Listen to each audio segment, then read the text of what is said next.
Then the credit card companies, as nice as they are, start hounding you for money. Then you start your downward spiral. A smart thing for you to do is to call the Zero Debt. They can help you consolidate all your credit card bills into one affordable payment. Millions of people have done it. It works to make you debt-free. Make this free call right now. It costs you nothing to learn more. 800-298-9093. 800-298-9093. 800-298-9093. That's 800-298-9093. Standing at the edge of a rocky shore, you breathe in the cool, salty air, watching the sun disappear on the horizon. Across the globe, someone begins their day along a sandy beach, listening to the rhythm of the crashing waves. You each envision a world beneath the water, vibrant life in every imaginable form. Now, imagine it's all gone. What was once a place of wonder and beauty is now a dull, lifeless wasteland. Food, jobs, medicine, all gifts from the ocean, all gone. Time is running out to protect our oceans, and without our love, everything the oceans provide can and will disappear. It's our choice. Love it or lose it. Help protect our oceans. Visit World Wildlife Fund at wwf.org/love. What's one of your favorite memories? Let's see. Well, there was this one time I went snorkeling in the Caribbean when I was a kid. It really just blew my mind. I mean, when you're sitting on the beach, it's so peaceful, and you sort of forget there's a whole other world under there, just full of all kinds of life. We saw the most beautiful corals. I remember thinking they were waving at us as they moved with the ocean. And then there were all these amazing fish. They kind of reminded me of tropical birds. They were so bright and colorful, just darting all over the place like birds in the sky. I'll never forget it. It completely changed the way I look at the ocean. Most of us have a memory of being in nature we'll never forget. Let's protect the world's natural places so more memories can be made for generations to come. Visit worldwildlife.org. Hi, Tom Hartman here. My Hidden History series includes 10 timely and paramount books that break down some of the biggest issues of today. The first is The Hidden History of Guns and the Second Amendment, where I look at the real history of guns in America, had to do with slave patrols, and what we can do to limit both their lethal impact and the power of the NRA. The next is The Hidden History of the Supreme Court and the Betrayal of America, where I lay out how Ronald Reagan and Richard Nixon both committed treason to become president just to put right-wingers on the Supreme Court and how the Supreme Court paid them back. The third is The Hidden History of the War on Voting, who stole your vote and how to get it back, where we look at how Hillary Clinton actually won the last election and common sense things that people can do to reclaim their rights to vote. Coming this fall is The Hidden History of Monopolies, how big business destroyed the American dream. And next spring, you'll see The Hidden History of Oligarchy, the rise of the hard right. That's the Hidden History series by yours truly, Tom Hartman, available wherever fine books are sold.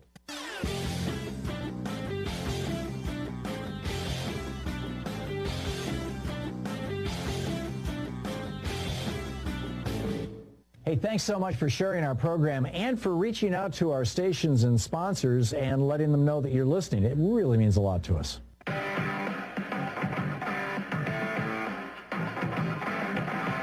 Welcome back. Picking up your calls here. Scott in Newport, Oregon. Hey, Scott, what's on your mind today?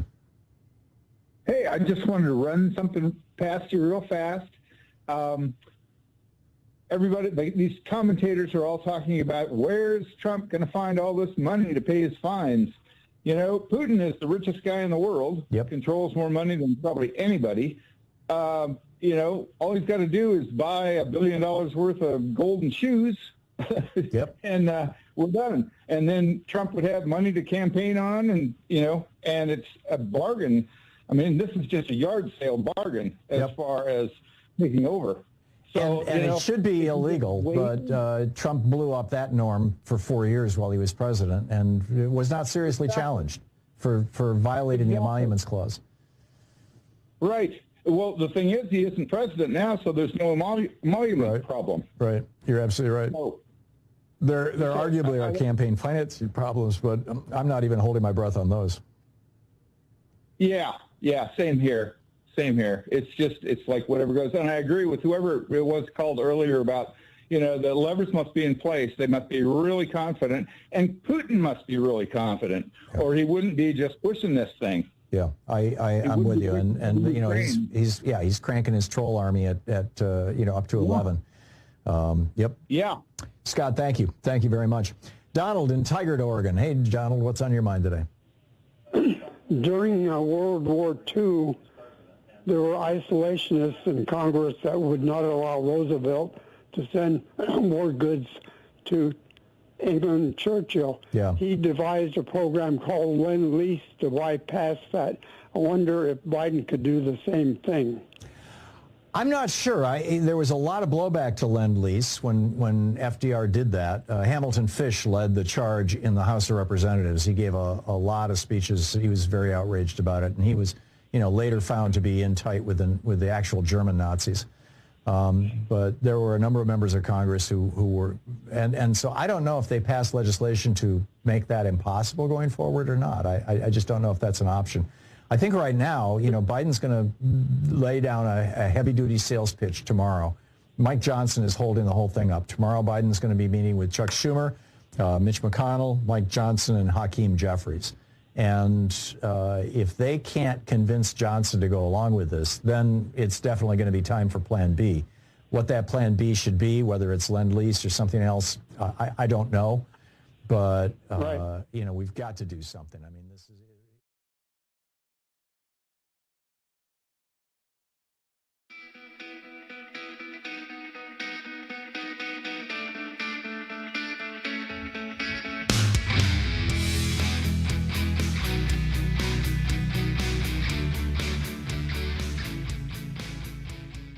I'm Amy Goodman. A 2-month-old Palestinian boy has died of starvation as UN officials warn of a looming famine in Gaza. The UN relief agency UNRWA says it's been unable to deliver aid to northern Gaza in over a month. Palestinian officials say nearly 30,000 Palestinians have been killed in Israel's ongoing assault on Gaza. Israel's continuing to carry out strikes on Rafah, where over 1 million displaced Palestinians have sought refuge. On Friday, one 17-year-old Palestinian girl described losing 6 members of her family in an Israeli attack. My mother died, 2 of my brothers, and my sister with her daughter and son. They were all martyred.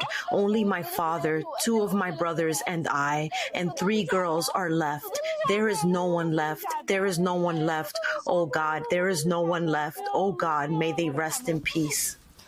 On Friday, Israeli Prime Minister Benjamin Netanyahu outlined his plan for a post-war Gaza. He called for Israel to maintain full security control of the entire Gaza Strip while opposing the future creation of a Palestinian state.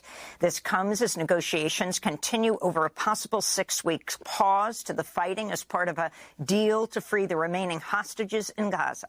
In other developments, Palestinian Authority Prime Minister Mohammed Shtayyeh and his cabinet have resigned. He said, quote, I see that the next stage and its challenges require new governmental and political arrangements that take into account the new reality in Gaza and the new need for a Palestinian consensus based on Palestinian unity and the extension of unity of authority over the land of Palestine, he said.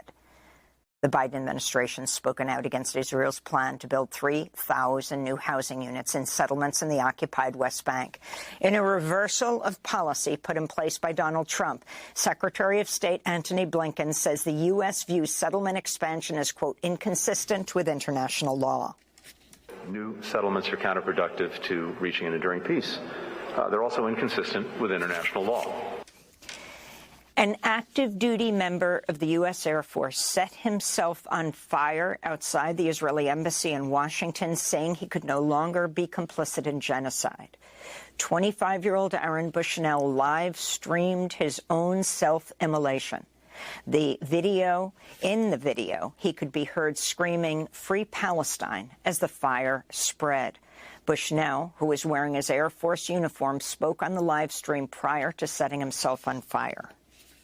I am an active duty member of the United States Air Force, and I will no longer be complicit in genocide.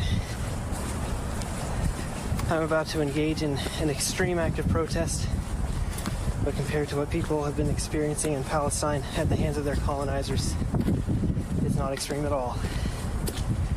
This is what our ruling class has decided will be normal. D.C. authorities said Aaron Bushnell was in critical condition Sunday. There are unconfirmed reports he succumbed to his injuries. In December, a protester with a Palestinian flag self-immolated outside the Israeli consulate in Atlanta, Georgia. The New York Times has reportedly launched an internal investigation of a freelance Israeli reporter after she liked multiple posts on social media advocating for violence against Palestinians, including one that called for turning Gaza into a slaughterhouse. In December, the reporter, Anat Schwartz, co-authored a widely criticized article for the New York Times alleging members of Hamas committed widespread sexual violence October 7th. The Intercept recently reported doubts over the accuracy of the article led the New York Times to shelving an episode about the issue on its daily podcast known as The Daily. American and British fighter jets attacked Yemen again on Saturday. Military officials said 18 Houthi targets were struck. The U.S. has carried out near-daily attacks on Yemen over the past month as Houthi forces continue to target ships in the region to protest Israel's assault on Gaza. On Friday, a massive pro-Palestinian protest was held in Sana'a. Of course, we went out today to continue our path in support of Gaza and in support of Palestine. It is our first cause, and we will never abandon it. By God, even if we are all killed, we will not abandon this issue, as it is the central issue for all free peoples, for all the peoples of the Islamic nation. Donald Trump has moved a step closer to securing the Republican presidential nomination after defeating Nikki Haley in South Carolina's primary. Trump won about 60% of the vote. Haley, who had served as South Carolina's governor, received almost 40%. She spoke to supporters Saturday. I said earlier this week that no matter what happens in South Carolina, I would continue to run for president.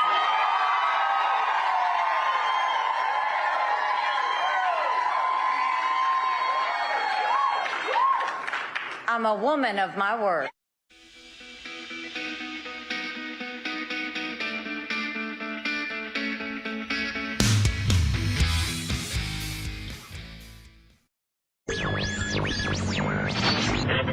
Mary had a little man. We believe that all men are created equal. To the magnificent mosaic that is America. From radio beacon to radio beacon. I have a dream. Change has come to America. Believe me. Help is on the way. Knock, knock. Who's there? It's a figment of your imagination. Randi Rhodes Show. Turn up your mind. Former President Trump one step closer to securing the Republican nomination, following his double-digit victory in South Carolina. Wow.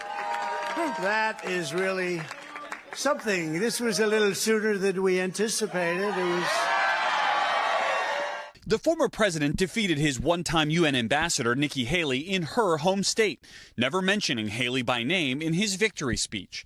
Instead, focusing on his potential rematch with President Biden. We're going to look at Joe Biden, and we're going to look him right in the eye. He's destroying our country, and we're going to say, Joe, you're fired. Haley, campaigning in Michigan ahead of tomorrow's primary, is vowing to fight on. Her campaign claiming it raised $1 million since polls closed in South Carolina. Don't complain about what happens in a general election if you don't vote in this primary. Oh, boy. Oh, boy. It was over so early. I actually switched channels over to Lifetime. That was fast. That was really fast. The second it was, anybody see that? The call that happened? Of course, everyone knew Trump was going to win South Carolina. I was just trying to, on Friday, get people to, realize that they could make history by not voting for Donald Trump, that they could actually, let's say, leave the tribe for a moment and, have some fun and vote for somebody else besides for their dear leader. But, of course, everybody knew Trump was going to win. And he did, but it was over so early that the second the polls closed, I was watching a clock, okay? I was watching the counter on CNN, and it was down to the it's like the New Year's Eve clock for those of you who don't, you don't news, you don't do it. So the bottom, they have like a countdown clock for New Year's Eve, you know, time for the polls to close. 58, 57, 56. I was like, okay, here we go. And then all of a sudden, I think it was Jake Tapper came on and goes, CNN is prepared to call South Carolina for Donald Trump. What? That's how fast it was. So the handlers, the Donald Trump handlers, ew. Hope they have latex gloves and they're not allergic to latex. Or maybe I don't. Maybe I don't. But they were handling him like really, majorly. Okay, bigly. And they threw him out on the stage very early before Nikki Haley got a chance to hit the stage, right? Because the last time they let Nikki Haley make her concession speech, Donald Trump didn't appreciate it because it sounded too much like a victory speech in concession. Do you know what I'm saying? Like, as she was losing, she'd go, but we'll be back. We're going to win over here, or, maybe we won't win, but we're staying in. We don't care if we lose. And he doesn't know how to deal and cope with that. He does not know how to deal with somebody who is in there to be, runner-up, or in there to be the understudy, or in there to be, I don't know what to call her, a stand-in in case he dies, or, like an inheritance, the executor of the Republican Party if, God forbid, he goes to jail. I mean, everybody understands why she's staying in this, no? I hope so. I hope everybody gets why she's not out. I really do. So her money's going to run out, though. This is the weird truth of it. Her money hasn't run out, and that's why she can stay in and play understudy to Donald Trump, if Donald Trump doesn't make it all the way to the general. Or, the party itself has to choose a new candidate in between the general and the day that we vote. So it's obvious to me why, but the Koch brothers. Yes, I know you know them. The Koch brothers, there's only one left. So the Koch brother, Charles, is, he didn't get involved in 2016. He didn't get involved in 2020. What? No, that's true. They just, they thought it was like, throwing bad money after, good or whatever, however that expression goes. I don't know. I've never had enough money to throw it at anything. I got to put it in my pocket. I got to save it. But anyway, there's an expression for the very rich about throwing money, good after bad or bad after bad. And so they did get involved in this. They got involved in the 2024 and they put all their money into Nikki. I think it was it's in the 70-ish million neighborhood. 25 million came from Charles himself. 25 million came from Americans for Prosperity and affiliated billionaires. And then, I don't know, 25 million came from, randos. I don't know. But so she got all this cash. They just said, I'm sorry, Nikki, it's we're throwing good money after bad, I think is what it is. And so is that it? Yeah. Would you know? I wouldn't know. I've never thrown. Okay, I won't say that. When I lived in New York and I knew Wendy Williams, okay, when I was in New York and I knew her, I had this expression where I would say, why don't I just take a wheelbarrow full of money and throw it out the window every month? Because it's very expensive to live there. But anyway, so it got done so early that I actually changed the channel. Hey, people, do you know that there's a whole Lifetime network out there? Do you know that? I did not know that. I did not know that there's shows like with Dance Moms. Did you know that there's a whole network full of filler, full of flotsam and jetsam, full of no brain, just check out of the world kind of thing.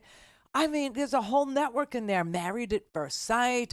I saw an ad for during the Where's Wendy Williams thing, which, by the way, I'm sickened by this whole thing. I have to tell you the truth. I don't really want to share with you what my experience with her is because it's horrible. It's actually horrible. But the idea that there is a whole network full of shows called Hunting Housewives and that you could live a life free of news. Who knew? I did not know. I was mesmerized by it. I couldn't turn it off. So I watched, the two. You know that there's Wendy Williams, the movie, And then there's Wendy Williams, What a Mess. And now there's Where's Wendy Williams? And it's all to make money off of Wendy Williams' really sad condition that I've known about for 25 years and nobody seemed to want to do anything about.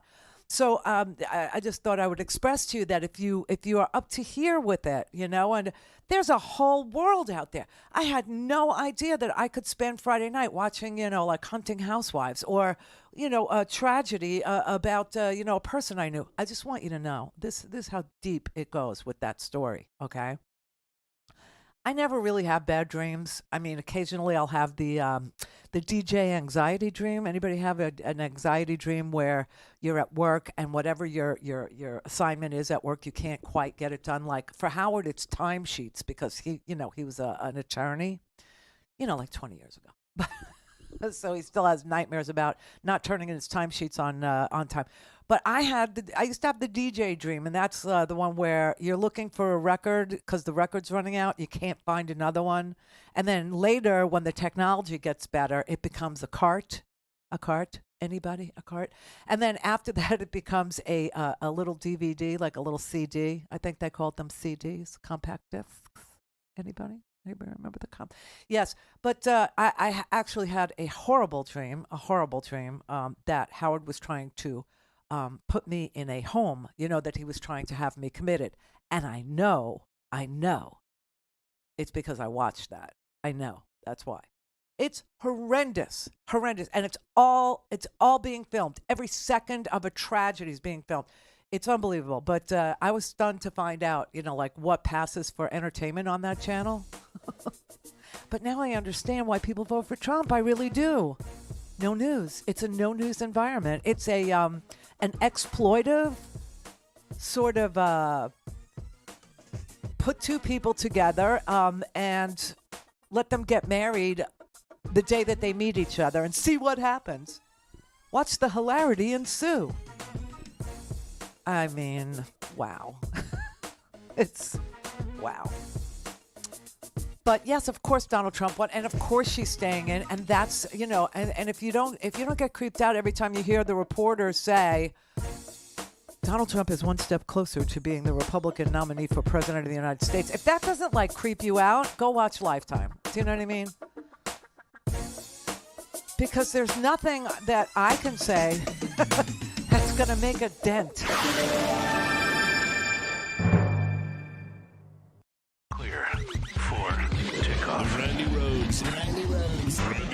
RandiRhodes.com.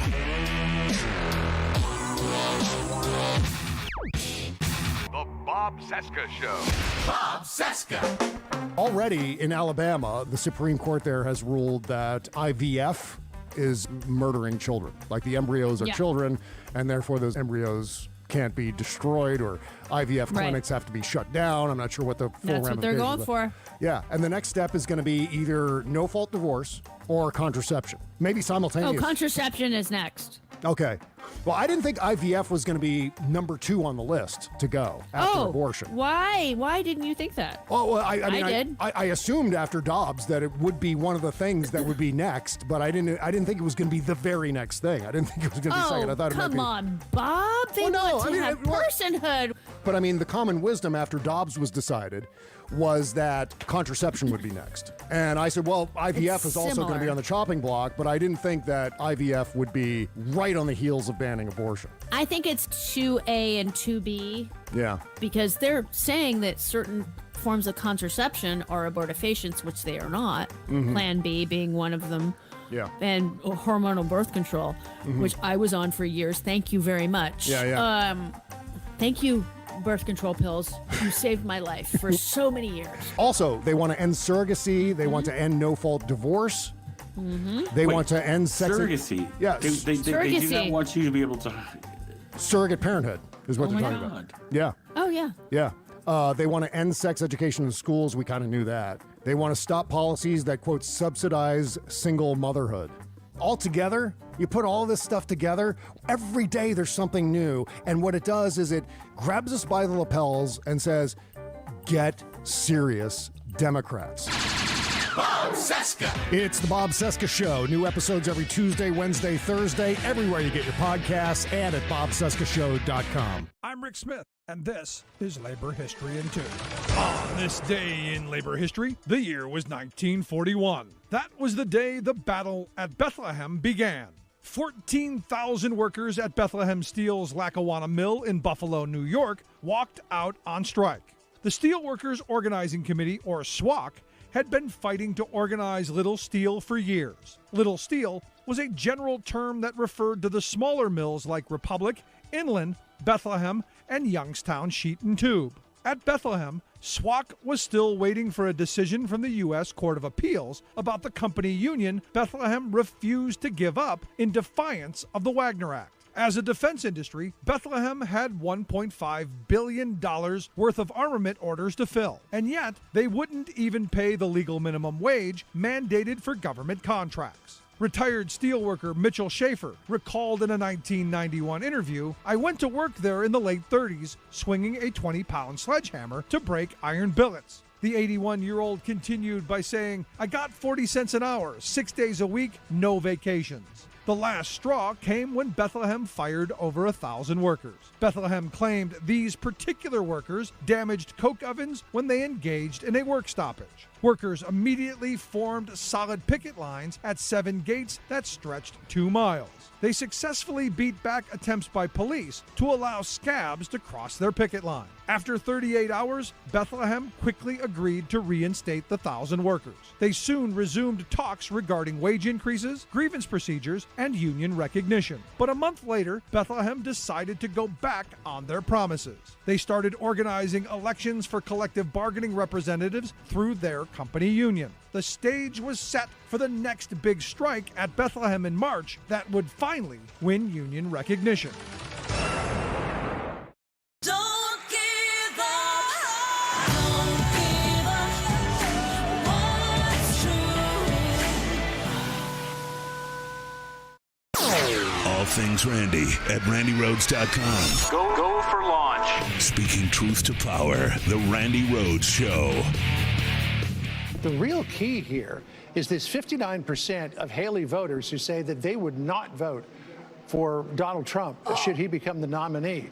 That tracks with about 24% of the Republican Party, which is right along the lines of what that New York Times Siena poll showed us a year ago, almost a year ago now, in terms of the makeup of the Republican Party, in which there was about 25% of Republicans who say that they are never Trumpers. Yeah. So, this is another sign that he can't win, okay? This is another sign, in between the midterm elections where they lose seats, in between this last few special elections that we saw, George Santos' seat, for instance, was held by a Republican, went to a Democrat, a guy who had already been there, Tom Suozzi, had already been the Democratic representative from Long Island, from my old neck of the woods.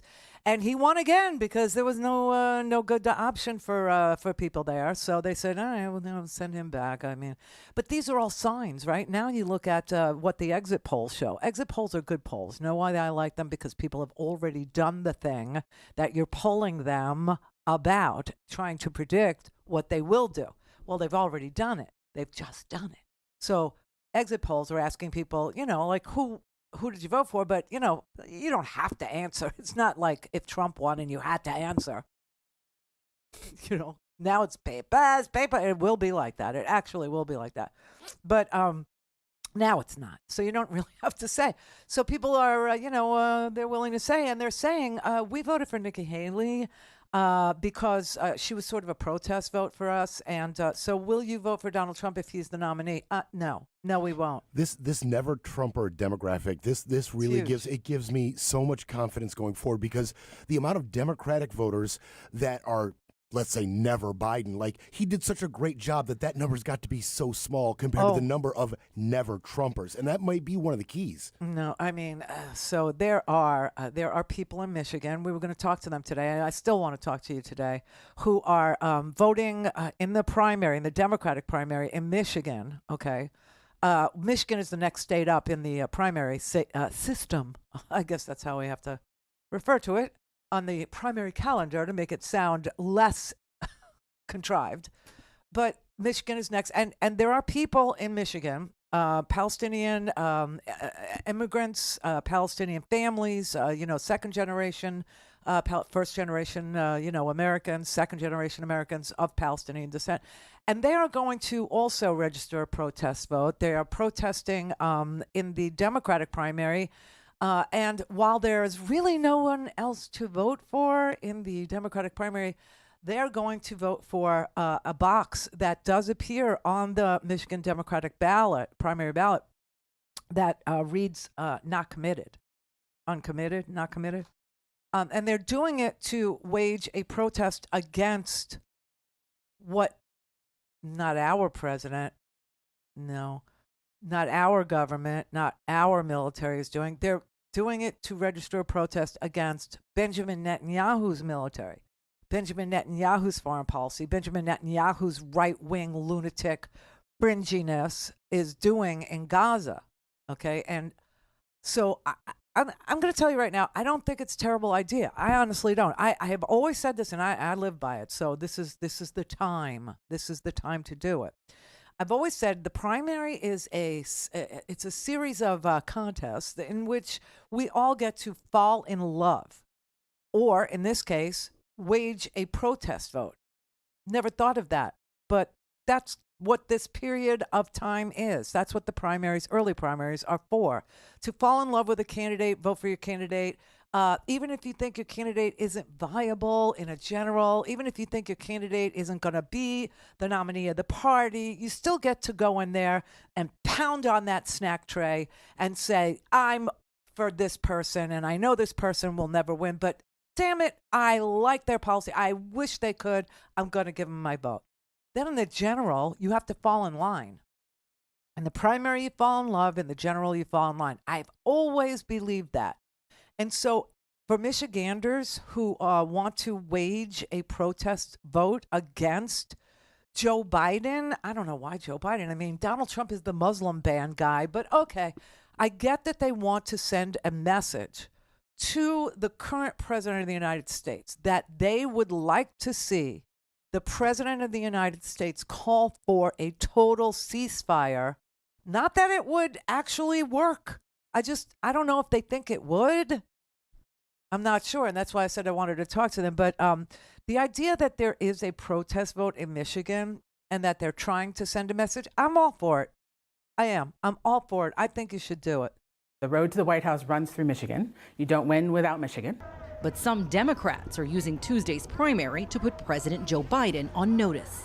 A warning to Biden and his administration that they need to hear our calls and heed our demands and respond to what it is that we're asking for, which is an immediate and a permanent ceasefire. Using their ballots to protest the president's handling of the war in Gaza by voting uncommitted in the Democratic primary. It's a humanitarian vote. It's a protest vote. The grassroots Listen to Michigan campaign, Vote Uncommitted, launched by members of the state's large Arab American community just 3 weeks ago, has expanded to count progressives and young voters among its supporters, like Pontiac City Councilman Mikael Goodman. Because we are often told many times that the power that we have as citizens in the U.S. is through the power of the ballot. Yeah. And this is us using that power. No one who is voting uncommitted wants Trump. They want what is happening in Gaza to stop. More than 30 state and local elected officials endorsed the campaign, as did Rashida Tlaib, the first Palestinian-American woman to serve in Congress. If you want us to be louder, then come here and vote uncommitted. Now, organizers say for most, today's message is about the primary, but there's a lingering warning. You need to call for a ceasefire because it will save lives and because it's the necessary thing to do politically. Otherwise, you, President Biden, will be handing the White House to Donald Trump. What? The Biden campaign has acknowledged Michigan's importance in this election. But allies of the president aren't quite sounding alarms over the uncommitted primary strategy. Yet. I'm hoping and expecting that these folks will come vote for Joe Biden in November. But right now, they have an issue they want to brought attention to, and it's working. That's why we have an early presidential primary. I agree with her. I do. I agree with her. I don't agree with the guy that goes, if for some reason Netanyahu doesn't engage in a complete and total ceasefire in Gaza, He is a right-wing lunatic Likud party. He's the Donald Trump of the Middle East. And how you think that Joe Biden is responsible for Netanyahu's bad behavior in the West Bank and, of course, in Gaza? I don't know.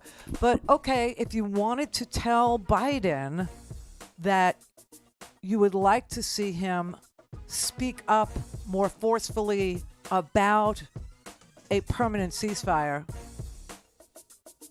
and this is the way you want to send that message, I'm all for that. That's legit. I think that's a really good idea, actually, because we are always told that our voice is our ballot, and that's when you speak up. And the primary is a perfect time. But to say that Biden will throw the election to Trump if Biden can't stop Netanyahu is, I don't know. I think that's a little nuts. This is not our country doing this. It's Netanyahu's country doing this.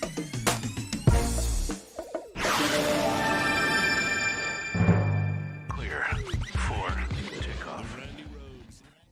This is Stephanie Miller, and here's what you missed. I sent this to you just because, Uh-oh.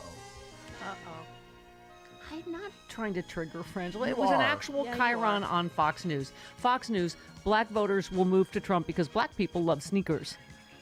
So that's a factor you hadn't thought of there. But you know what? Let me tell you something, Stephanie, what I have to watch out for in my life is when they have lures. Thank you, Angela. Are you pet Jim Shoe? Yeah, I'm petting my, I love sneakers because I'm black. Your sneaker lures. I gotta be wary of them. That's all you have to do is put a pair of gym shoes on a line. That's how you catch you a black person. They don't even serve chicken. Like. Yep. They don't serve chicken at Roscoe's. They serve sneakers. I don't know why people don't know this. I said this earlier in the week, Francis. I said, is it more blatant? Do they not know how racist they are? Or are they trying to be more racist? I can't figure it out. Did they not think that would be offensive at all? Yes. Let me tell you something. He said it with his full chest. His full chest. There was no doubt inside the mind. No, not at all. Well, I was saying, what was it? Like 150 million Governor Abbott has sent, busing migrants, in these cruel stunts to other states. And I thought, their power grid still doesn't work. I mean, do racists just I don't care, I'm going to heat in my house because, there's less brown people now. He spent 150 million of my taxpayer money. And they use their hate to keep them warm. They don't need a working grid, Stephanie, because their hate keeps them warm. Hear all this and more on the next Stephanie Miller Show. Joe Biden is ready to protect America's southern border, crack down on illegal crossings, set tough but fair new standards, build up Border Patrol, adding thousands of new agents, stop the flow of fentanyl, child sex traffickers, and even terrorists. There's only one problem. Donald Trump. Donald Trump has ordered Republicans to block the toughest immigration bill in decades. For all their tough talk, their solution is to do nothing, because Donald Trump needs chaos to win. He'd rather weaponize this issue than actually solve it. If he wins, he'll do nothing. Just like last time, his wall, a joke. Donald Trump doesn't care if your family's safety or the lives of law enforcement officers are in the balance. He's on the side of the cartels, coyotes, and child traffickers. There's only one candidate who will do something about our border, and it was never Donald Trump.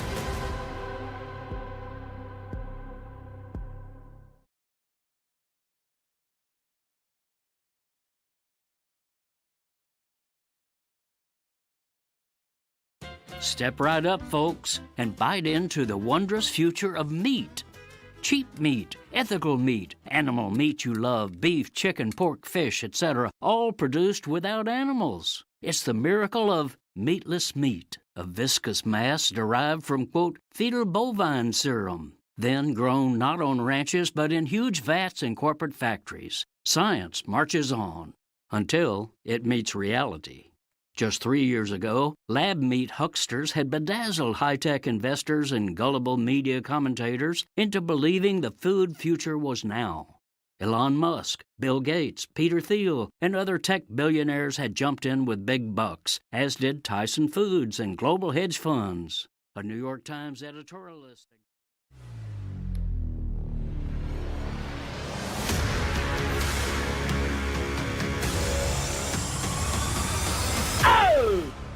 Call in, connect. To speak to Randi, call 561-270-3844. 561-270-3844. The uncommitted campaign's goal is modest. Our threshold is 10,000 uncommitted votes because that strategy is based off of the numbers that Trump won in 2016 against Hillary Clinton. In 2020, Biden won Michigan by more than 150,000 votes. But some Biden supporters, like former Congressman Andy Levin, say the president's prospects this November are uncertain. I mean, I'm going to do everything I can to get him elected in November. All I'm saying is I don't know if we can succeed unless we change course. And by the way, it's the right thing to do. He says he voted uncommitted in the primary, not because his support for the president is wavering. Well, I think the great danger for Joe Biden here in the Michigan primary is that he would win with no indication that he has a problem, with no visibility of how angry people are. I think that's a great thing. I do. I applaud it. I think that's very smart. It's the right place for a protest. It's a great opportunity to send a message to Joe Biden that, you know, you want to hear him say more things like Netanyahu has gone over the top. Netanyahu's response has been excessive.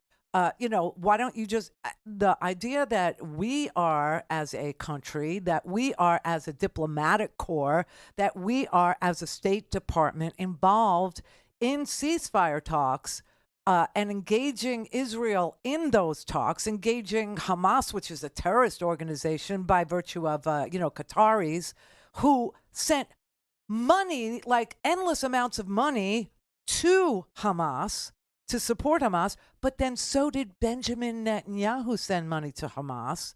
Like, why would Benjamin Netanyahu send money to Hamas? Why?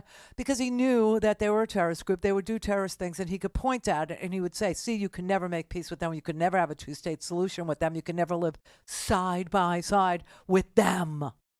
Because he's a right-wing, lunatic, racist, fringy guy like Donald Trump, who tells you they're to blame for your lot in life, points at them and then makes you afraid of them, and then says, I will handle them with an iron fist.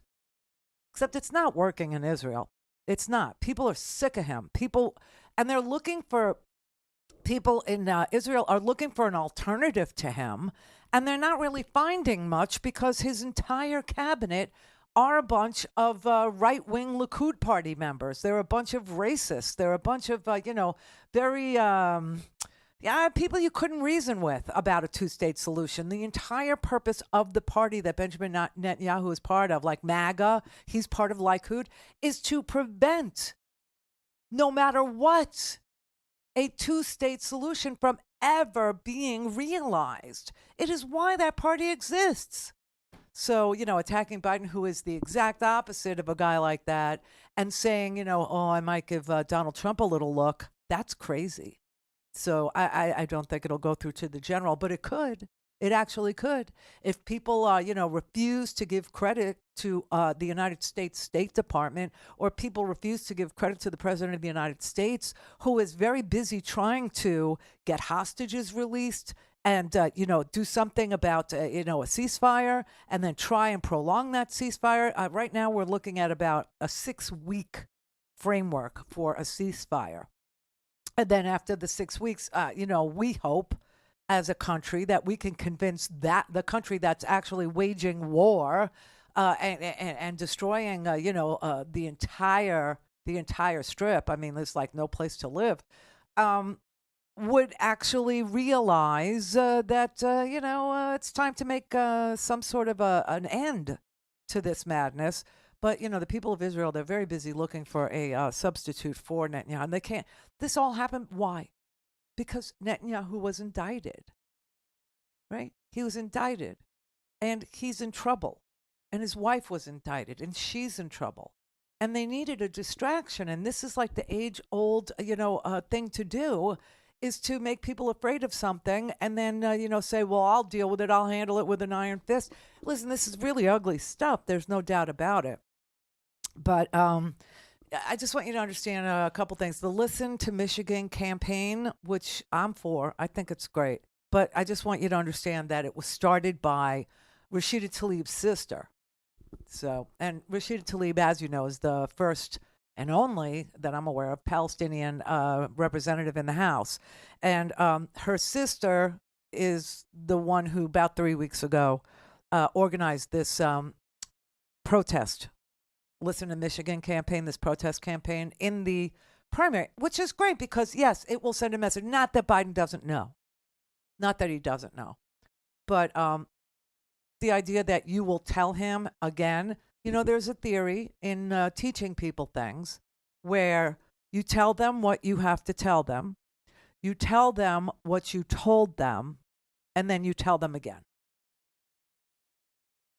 It is why people say things 3 times. It is. It's why people do that. And so this is good, but if you are even contemplating sitting it out in Michigan in November, or you're contemplating, I can't give him my vote because I hold him responsible for what the right wing in Israel is doing, and so I'm going to vote for the extremists of the right wing in my country, the same person that had a Muslim ban using Section 212F of the existing immigration law, something that Trump was very busy over this weekend saying he would use again, saying he wouldn't let in Marxists or communists or people who don't think. He wants a religious test, meaning, he doesn't want any Muslims in this country. I mean, if that's in your head about the general election, we're going to have an argument. But if that's in your, if you're thinking about using your primary ballot, especially in this situation where there really isn't a viable candidate against Joe Biden, to put a not committed, vote through and hope that, why 10,000? 10,000 is an important number. Well, 10,000 is, kind of what you win or lose Michigan by. Do you know? 10,000 is how tight it actually gets in Michigan. And so if you have, 10,000 votes that check uncommitted in Michigan, it does send a message to Joe Biden that the margin of victory is this community in Dearborn, for instance, and they're sending you a message. But I don't know how you want him to react. See, this is the problem I have, though. When people say that Joe Biden is working on a ceasefire, there are people in that little clip right there that say that's not enough for them, that he must actually get a ceasefire. That's like saying you need to get Vladimir Putin out of Ukraine. I mean, like, how would you do that? Oh, Joe Biden tells him to leave. Well, you know how ridiculous that is? It's the same in this situation. It's ridiculous to think that Joe Biden could tell Bibi anything. Just as ridiculous as it would be for Joe Biden to tell Putin anything. You can only send a message through, executive power.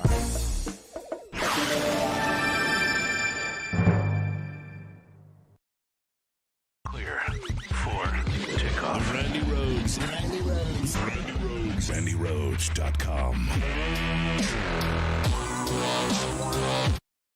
Decades of leadership, a lifetime of experience, and rock-solid determination to rebuild America.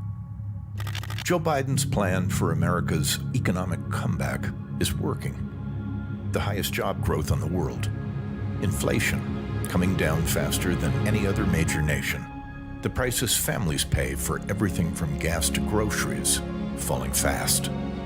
Hope and optimism coming back. His tireless work to build a stronger America means we're respected again. And a respected America is a safer America. Joe Biden's years have taught him leadership, wisdom, toughness, how to ignore the noise and focus on the people. He's a president for every American, making the hard decisions with compassion, heart, and respect. That's Joe Biden, America's president.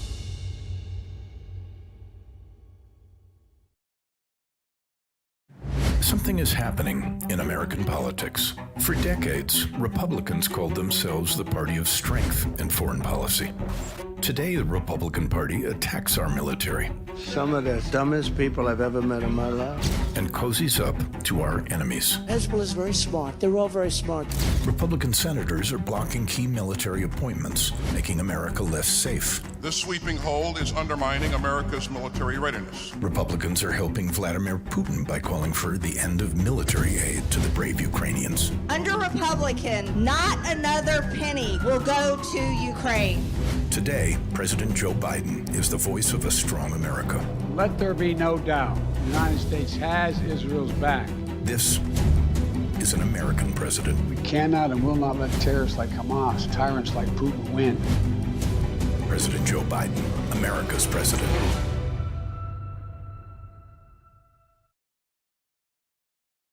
Hey, Donald, we noticed something. More and more people are saying it. You're weak. You seem unsteady. You need help getting around.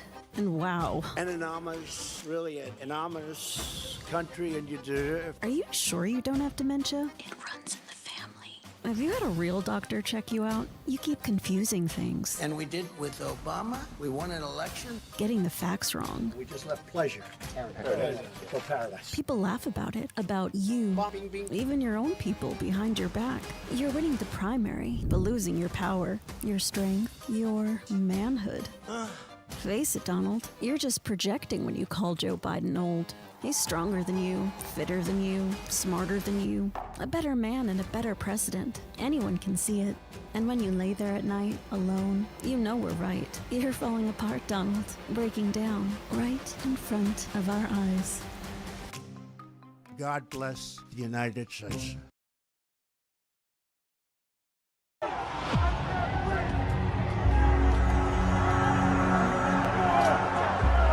He says, you're not going to be a dictator, are you? I said, no, other than day one. I'd like to punch him in the face, I'll tell you. You can do anything. Grab him by the pussy. He's not a war hero. I could stand in the middle of Fifth Avenue and shoot somebody, and I wouldn't lose any voters. Very fine people on both sides. I don't know what I said. I don't remember. I am your retribution. I am your retribution.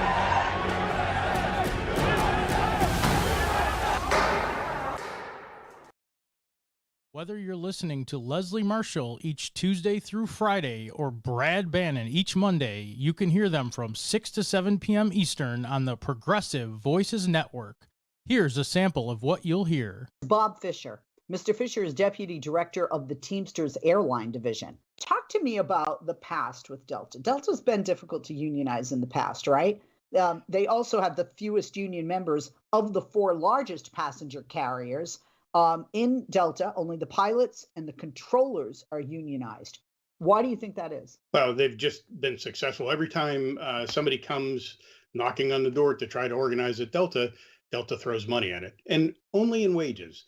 Delta throws out the big shiny object wages and doesn't do anything with the back of the book like vacation or seniority or any of those things. They convince people not to sign a card by giving them wage rates, and then they take it away in other ways, like through their benefits and their retirement and all the other work rules that go along with a contract. But that's how. Don't give up.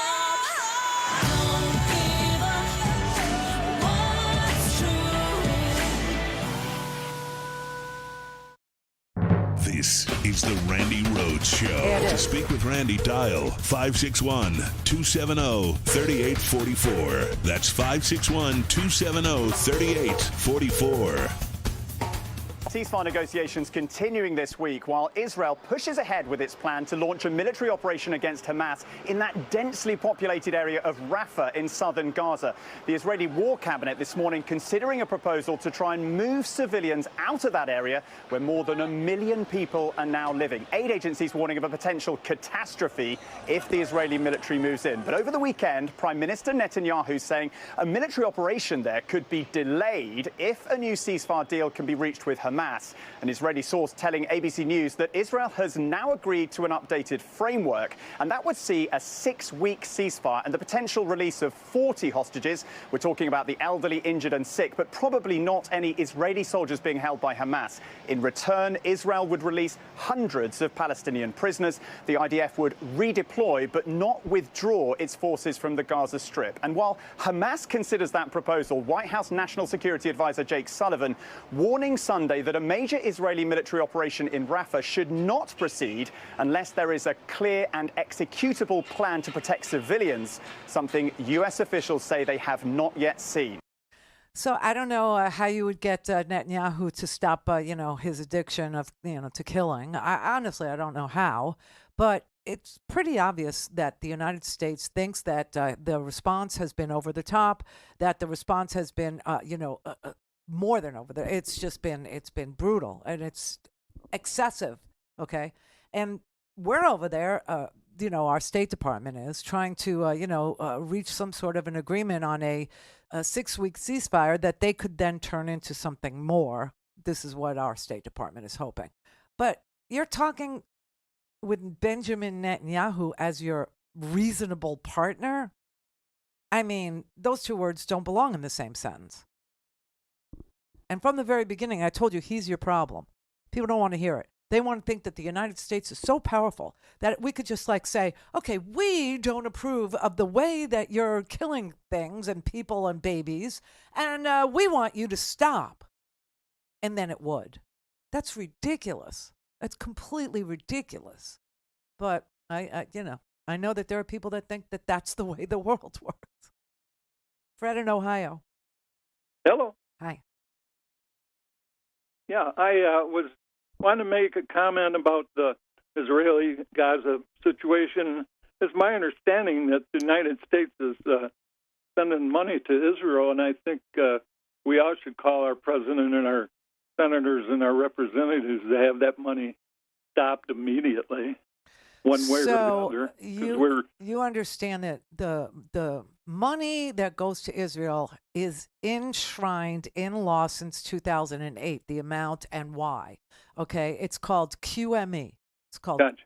Okay, and so if you wanted to, undo that, if you wanted to change that, amend that, do away with that, you would have to go through the Republican House of Representatives with uber evangelical Mike Johnson. He would. Gotcha. Right, he would be your problem. See.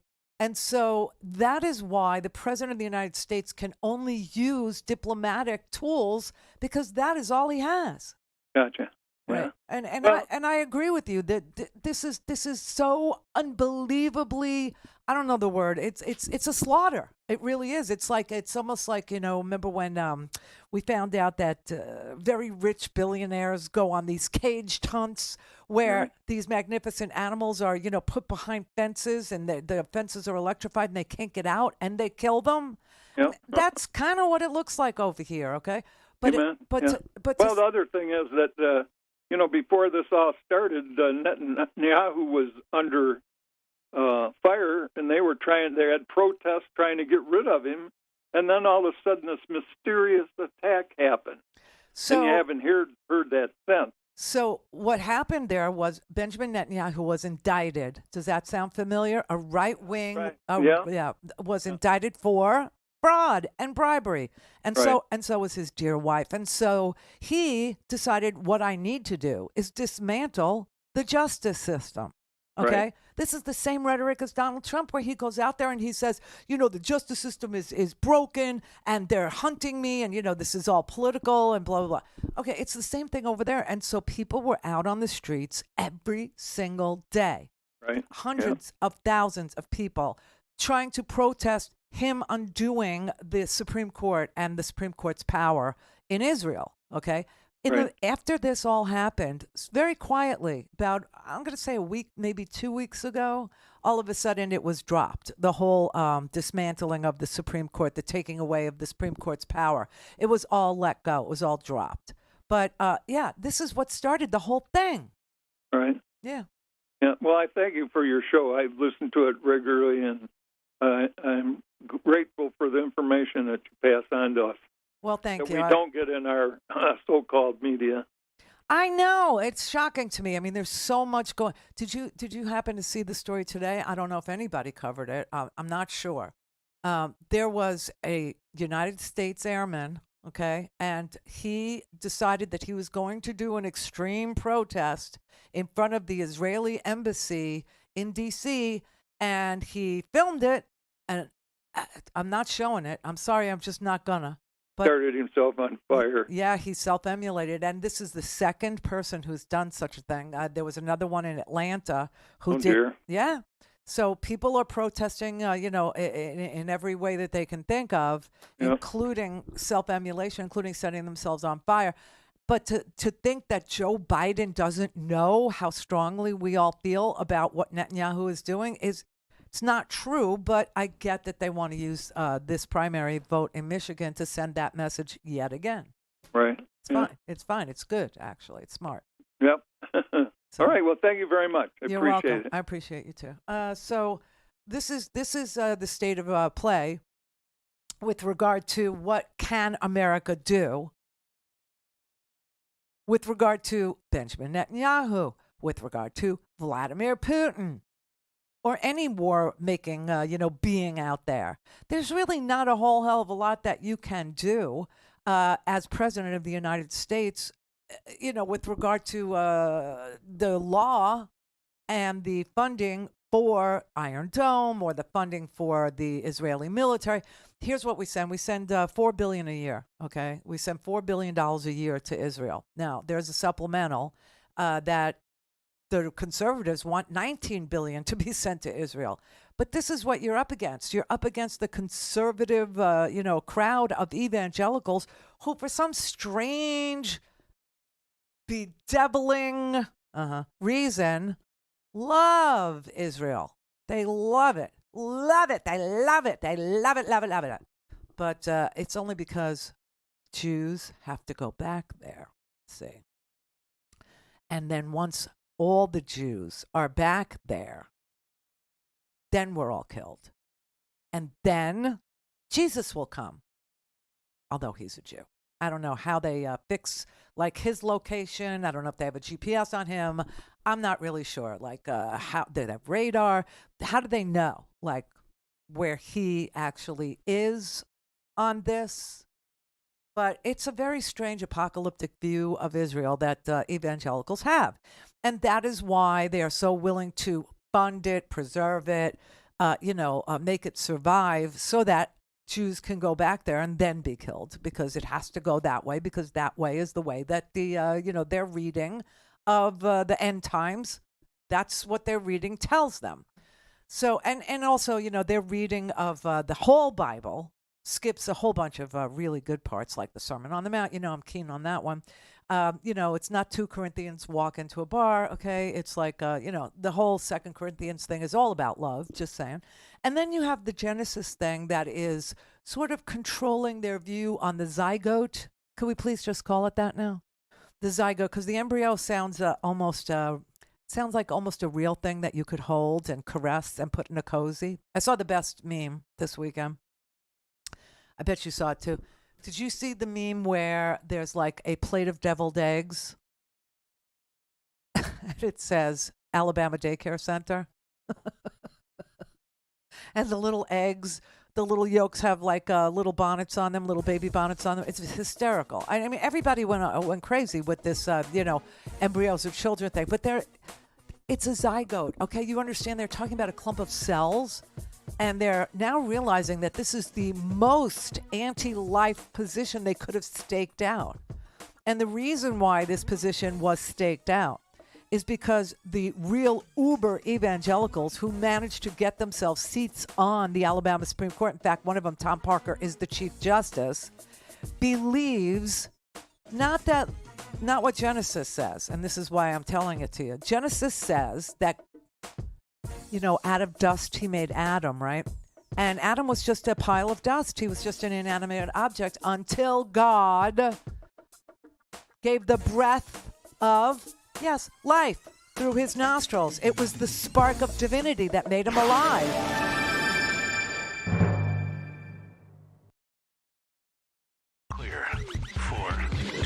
Randi Rhodes. RandiRhodes.com. 911, what's your emergency? America's healthcare system is broken, and people are dying. Welcome to Code WAC, where we shine a light on America's callous healthcare system, how it hurts us, and what we can do about it. I'm your host, Brenda Gazar.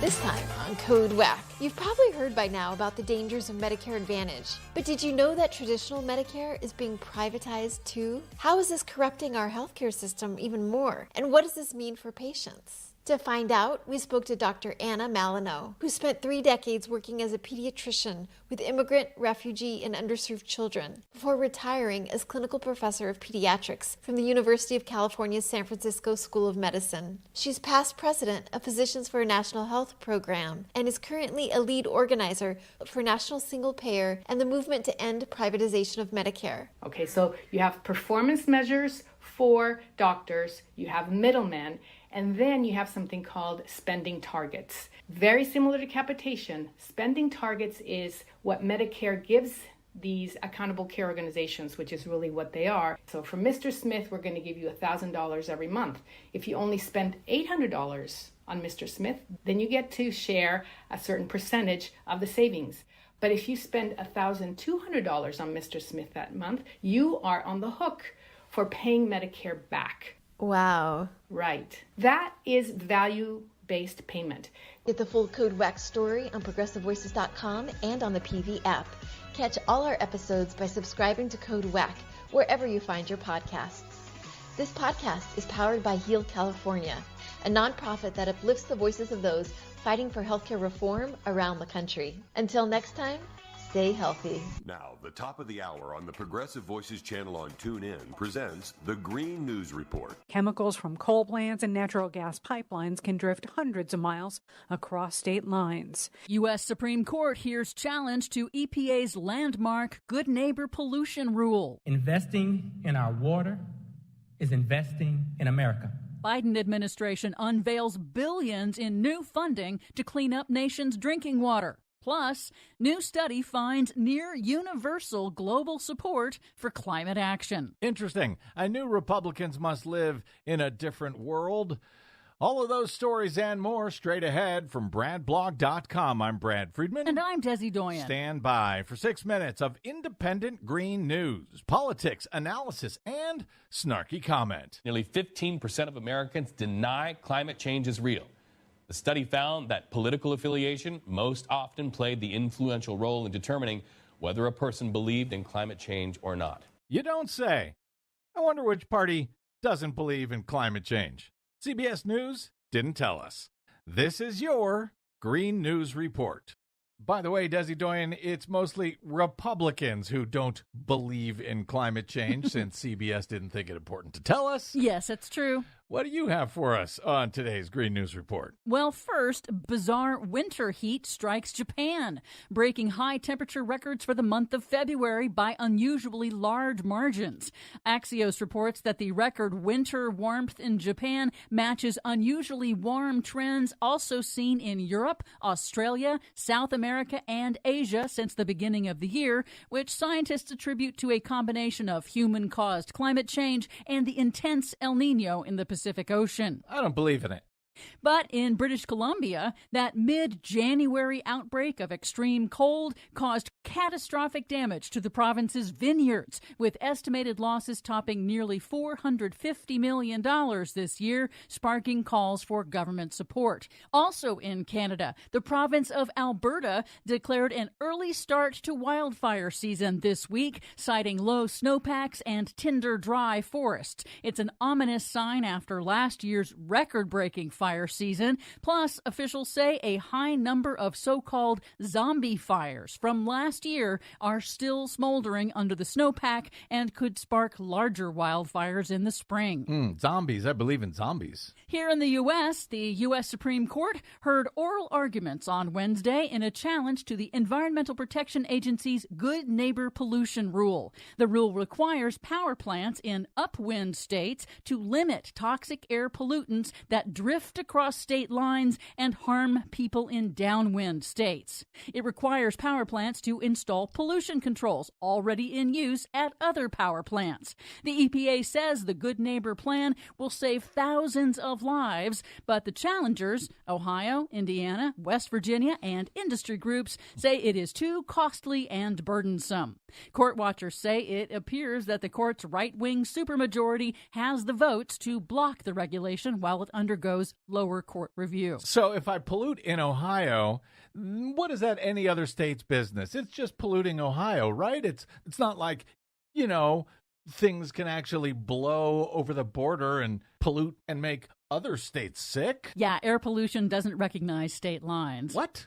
Some good news, a new study across 125 countries finds nearly universal public support around the world for governments to act on climate change.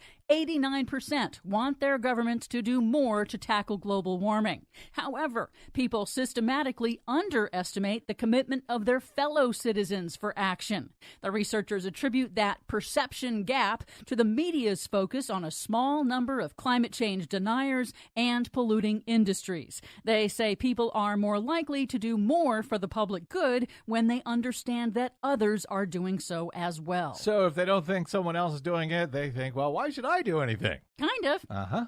Finally, this week, Vice President Kamala Harris and EPA Administrator Michael Regan traveled to Pittsburgh to promote the region's success in replacing more than 18,000 lead water pipes. Nice. And to announce the next round of investment in all U.S. states and territories to repair the nation's aging water systems. Nearly $6 billion to upgrade drinking water, wastewater, and stormwater infrastructure, all funded by the landmark infrastructure law, which EPA Administrator Regan said is the single largest investment in water infrastructure in the nation's history. More than $50 billion, and that's billion with a B, to replace lead pipes, protect treasured waters, and build drinking water and wastewater systems that are resilient in the face of climate change. Wow, removing and replacing all of the lead pipes across the entire country. That sounds pretty good. Which administration is doing that again? The Biden administration. Huh. For much more on all of these stories and the ones we couldn't get to today, check out our website at greennews.bradblog.com. Don't forget, you can download our reports anytime via Pandora, TuneIn, Apple, Google, or Amazon Podcasts. Find, follow, and share us planet-wide on the Facebooks, Mastodons, and sites still known as Twitter at Green News Report. I'm Brad Friedman. And I'm Desi Doyen. And this has been your Green News Report. Please help Progressive Voices support the Green News Report by stopping by bradblog.com/donate. Mary had a little lamb. The fault. We believe that all men are created equal. To the magnificent mosaic that is America. From radio beacon to radio beacon. I have a dream. Change has come to America. Believe me. Help is on the way. Knock, knock. Who's there? It's a figment of your imagination. Randi Rhodes Show. Turn up your mind. As Ukraine commemorates 2 years since Vladimir Putin invaded, President Zelensky told reporters tonight delays of weapons and ammunition from allies, including the United States, are costing Ukrainian lives, saying 31,000 of his troops have been killed so far in the war, his first update of the death toll in a year. President Zelensky said Russian troops are taking advantage of Ukraine's lack of supplies with a new offensive, which he expects will intensify over the next 2 months. I met up with the president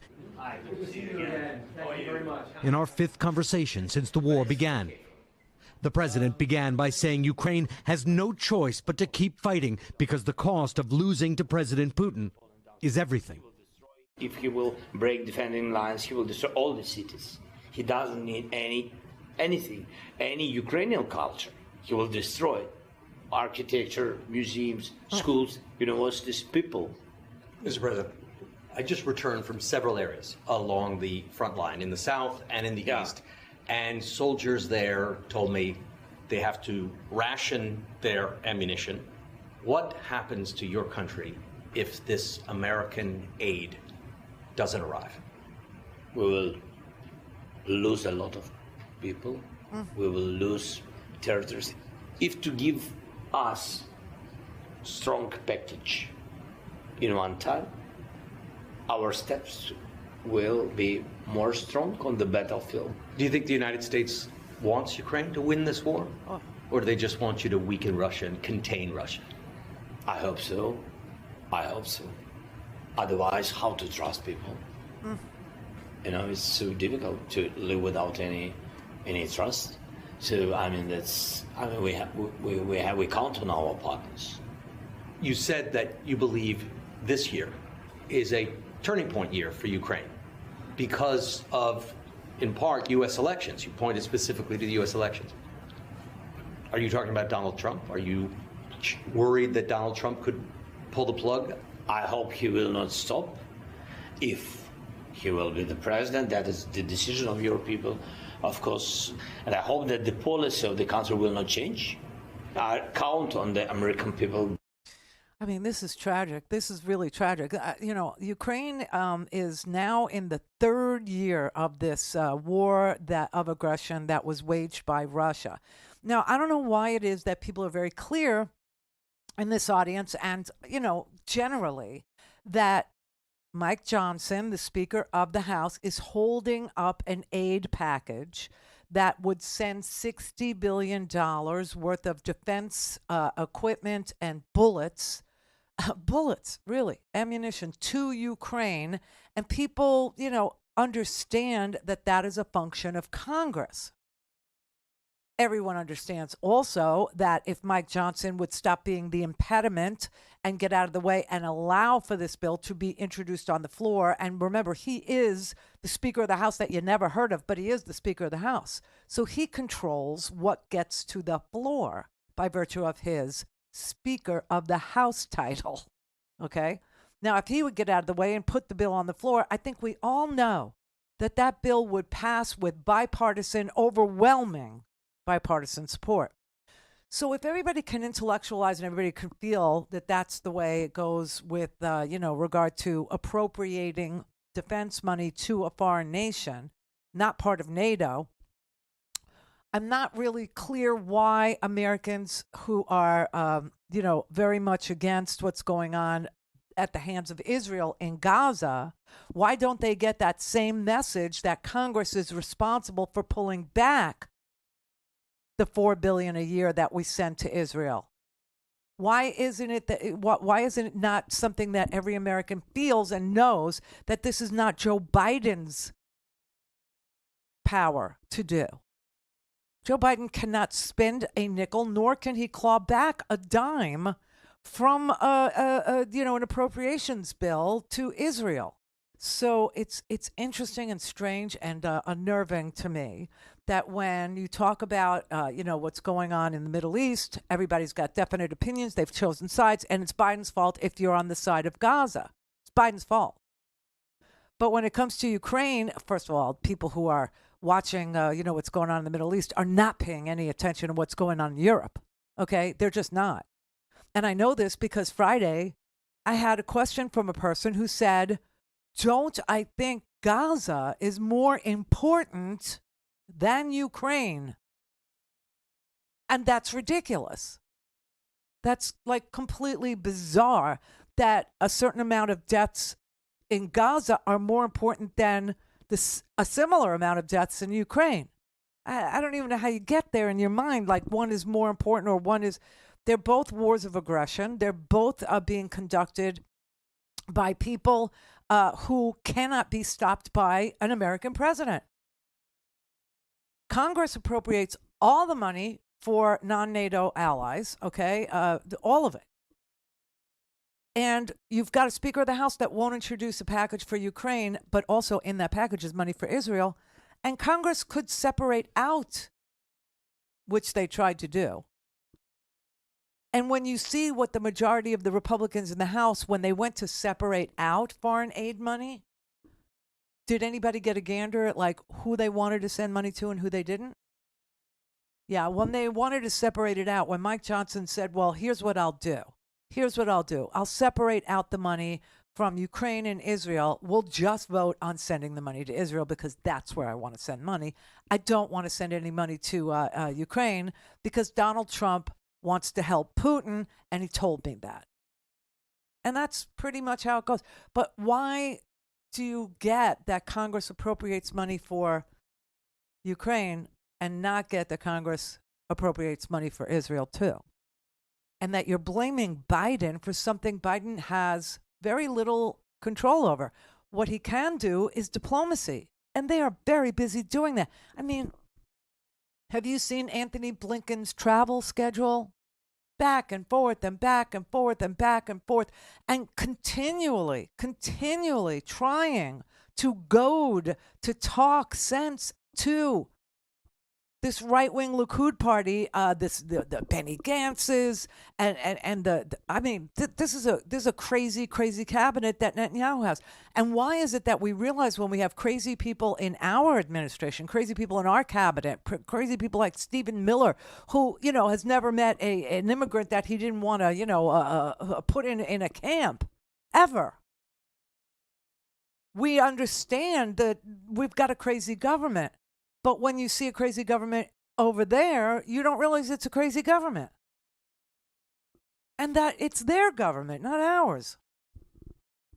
So I just find this all disturbing, but, fascinating at the same time. I guess they watch Lifetime all the time. I guess they're watching, I would say 90 Day Fiancé is a decent show. But, yeah, it's a good one. I especially the early episodes. Total guilty pleasure. Well, for me, I don't want to, name drop and hurt myself, from bending over to pick up the name I just dropped. But my child, was a producer on the original seasons of 90 Day Fiancé. So that's how I knew that show. But you can't live in a world without information about topics that you feel strongly about. You should get all the information. You can't just watch Little Women and think it's going to go away. It isn't. Although I will say, I enjoyed being sucked into that vortex of weirdness and exploitation. It's kind of fascinating. But you do have a crazy right-wing bunch, and they're tiny. It's a tiny number. I'm going to guess the number of house maggots are not even double digits. And they're controlling everything.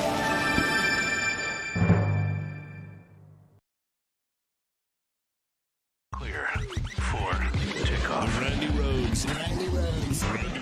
RandiRhodes.com. The Bob Cesca Show. Bob Cesca. Already in Alabama, the Supreme Court there has ruled that IVF is murdering children. Like the embryos are children, and therefore those embryos can't be destroyed, or IVF clinics have to be shut down. I'm not sure what the full That's what they're going for. Yeah, and the next step is going to be either no-fault divorce or contraception. Maybe simultaneous. Oh, contraception is next. Okay. Well, I didn't think IVF was going to be number 2 on the list to go after abortion. Why? Why didn't you think that? Oh, well, I mean, I did. I assumed after Dobbs that it would be one of the things that would be next, but I didn't think it was going to be the very next thing. I didn't think it was going to be second. I thought it might be. Come on, Bob. They want to have personhood. But I mean, the common wisdom after Dobbs was decided was that contraception would be next. And I said, well, IVF is also going to be on the chopping block, but I didn't think that IVF would be right on the heels of banning abortion. I think it's 2A and 2B. Yeah. Because they're saying that certain forms of contraception are abortifacients, which they are not. Mhm. Plan B being one of them. Yeah. And hormonal birth control, which I was on for years. Thank you very much. Yeah. Thank you, birth control pills. You saved my life for so many years. Also, they want to end surrogacy. They want to end no-fault divorce. They want to end sex. Surrogacy. Yeah. They do not want you to be able to. Surrogate parenthood is what Oh they're my talking God. about. Yeah. Oh, yeah. Yeah. They want to end sex education in schools. We kind of knew that. They want to stop policies that, quote, subsidize single motherhood. Altogether, you put all this stuff together, every day there's something new. And what it does is it grabs us by the lapels and says, get serious, Democrats. Bob Cesca. It's the Bob Cesca Show. New episodes every Tuesday, Wednesday, Thursday, everywhere you get your podcasts and at bobcescashow.com. I'm Rick Smith, and this is Labor History in 2. On this day in labor history, the year was 1941. That was the day the Battle at Bethlehem began. 14,000 workers at Bethlehem Steel's Lackawanna Mill in Buffalo, New York, walked out on strike. The Steelworkers Organizing Committee, or SWOC, had been fighting to organize Little Steel for years. Little Steel was a general term that referred to the smaller mills like Republic, Inland, Bethlehem, and Youngstown Sheet and Tube.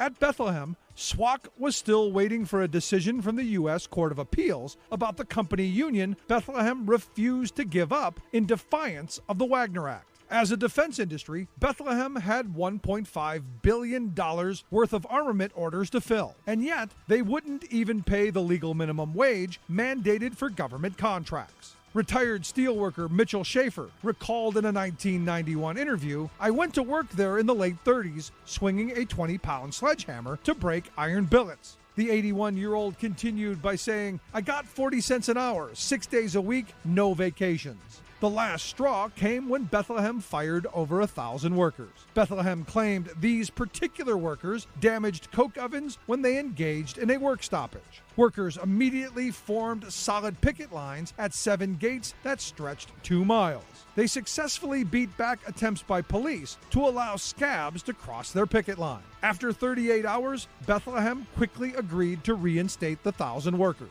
They soon resumed talks regarding wage increases, grievance procedures, and union recognition. But a month later, Bethlehem decided to go back on their promises. They started organizing elections for collective bargaining representatives through their company union. The stage was set for the next big strike at Bethlehem in March that would finally win union recognition.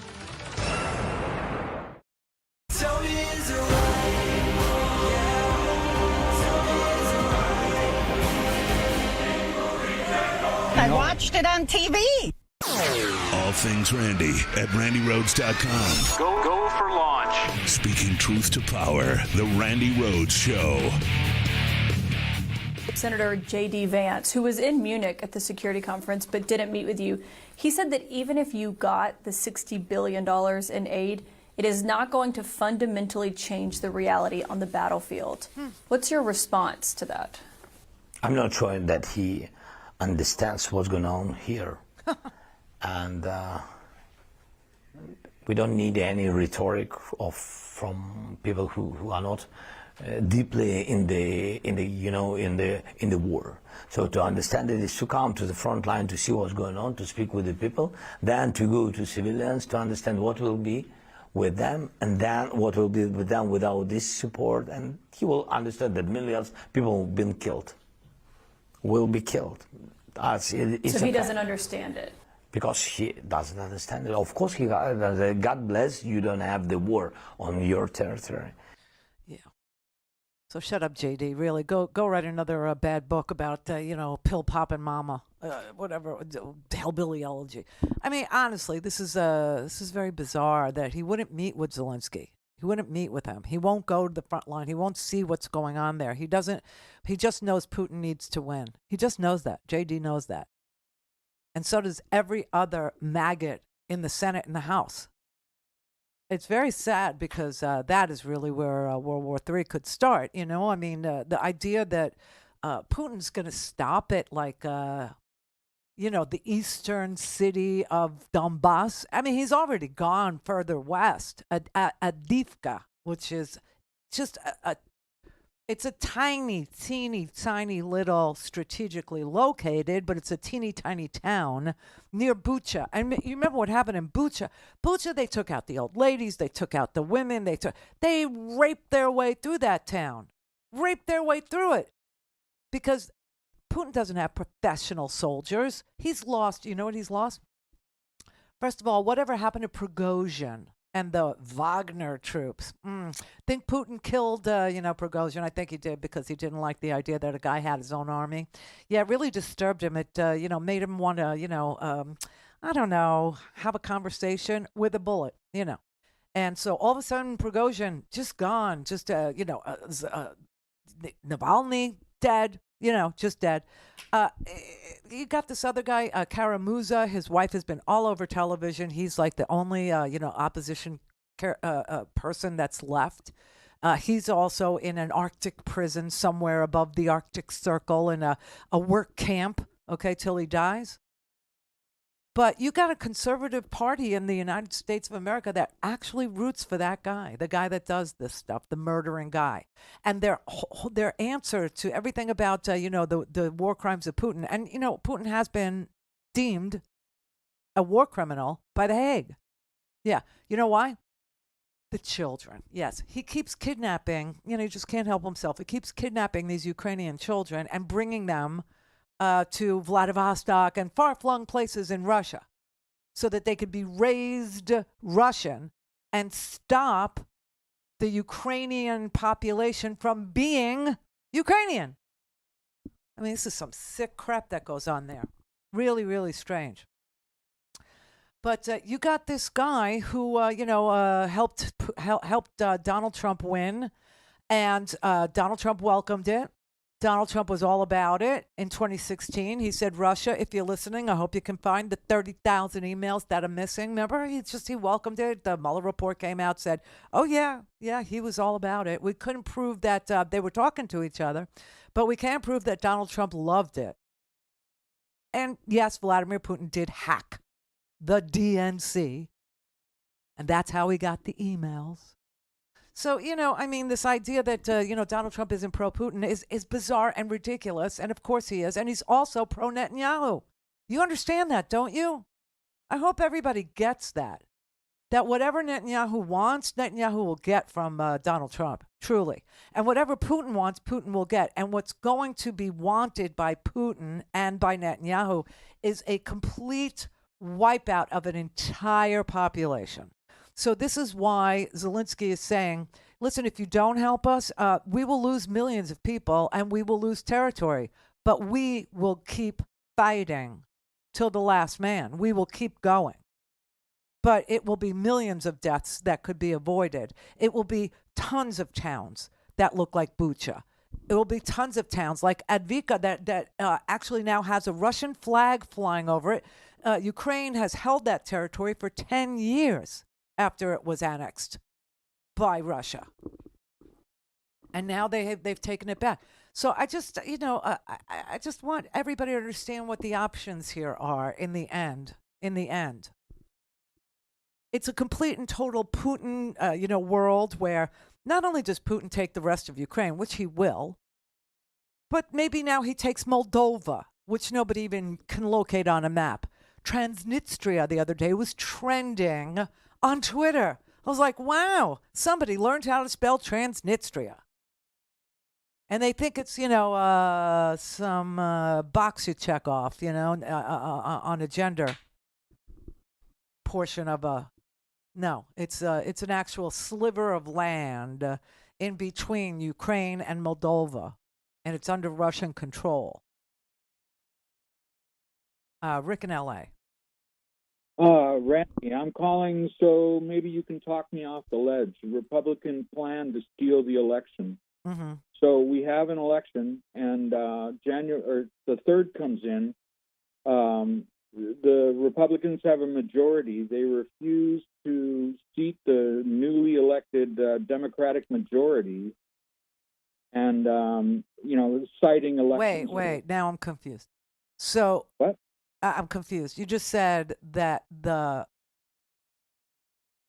new Congress comes in. It's a Democratic majority, but they refuse to seat the Democratic majority? Yeah. How is that possible? Like how they're doing with, what's his name?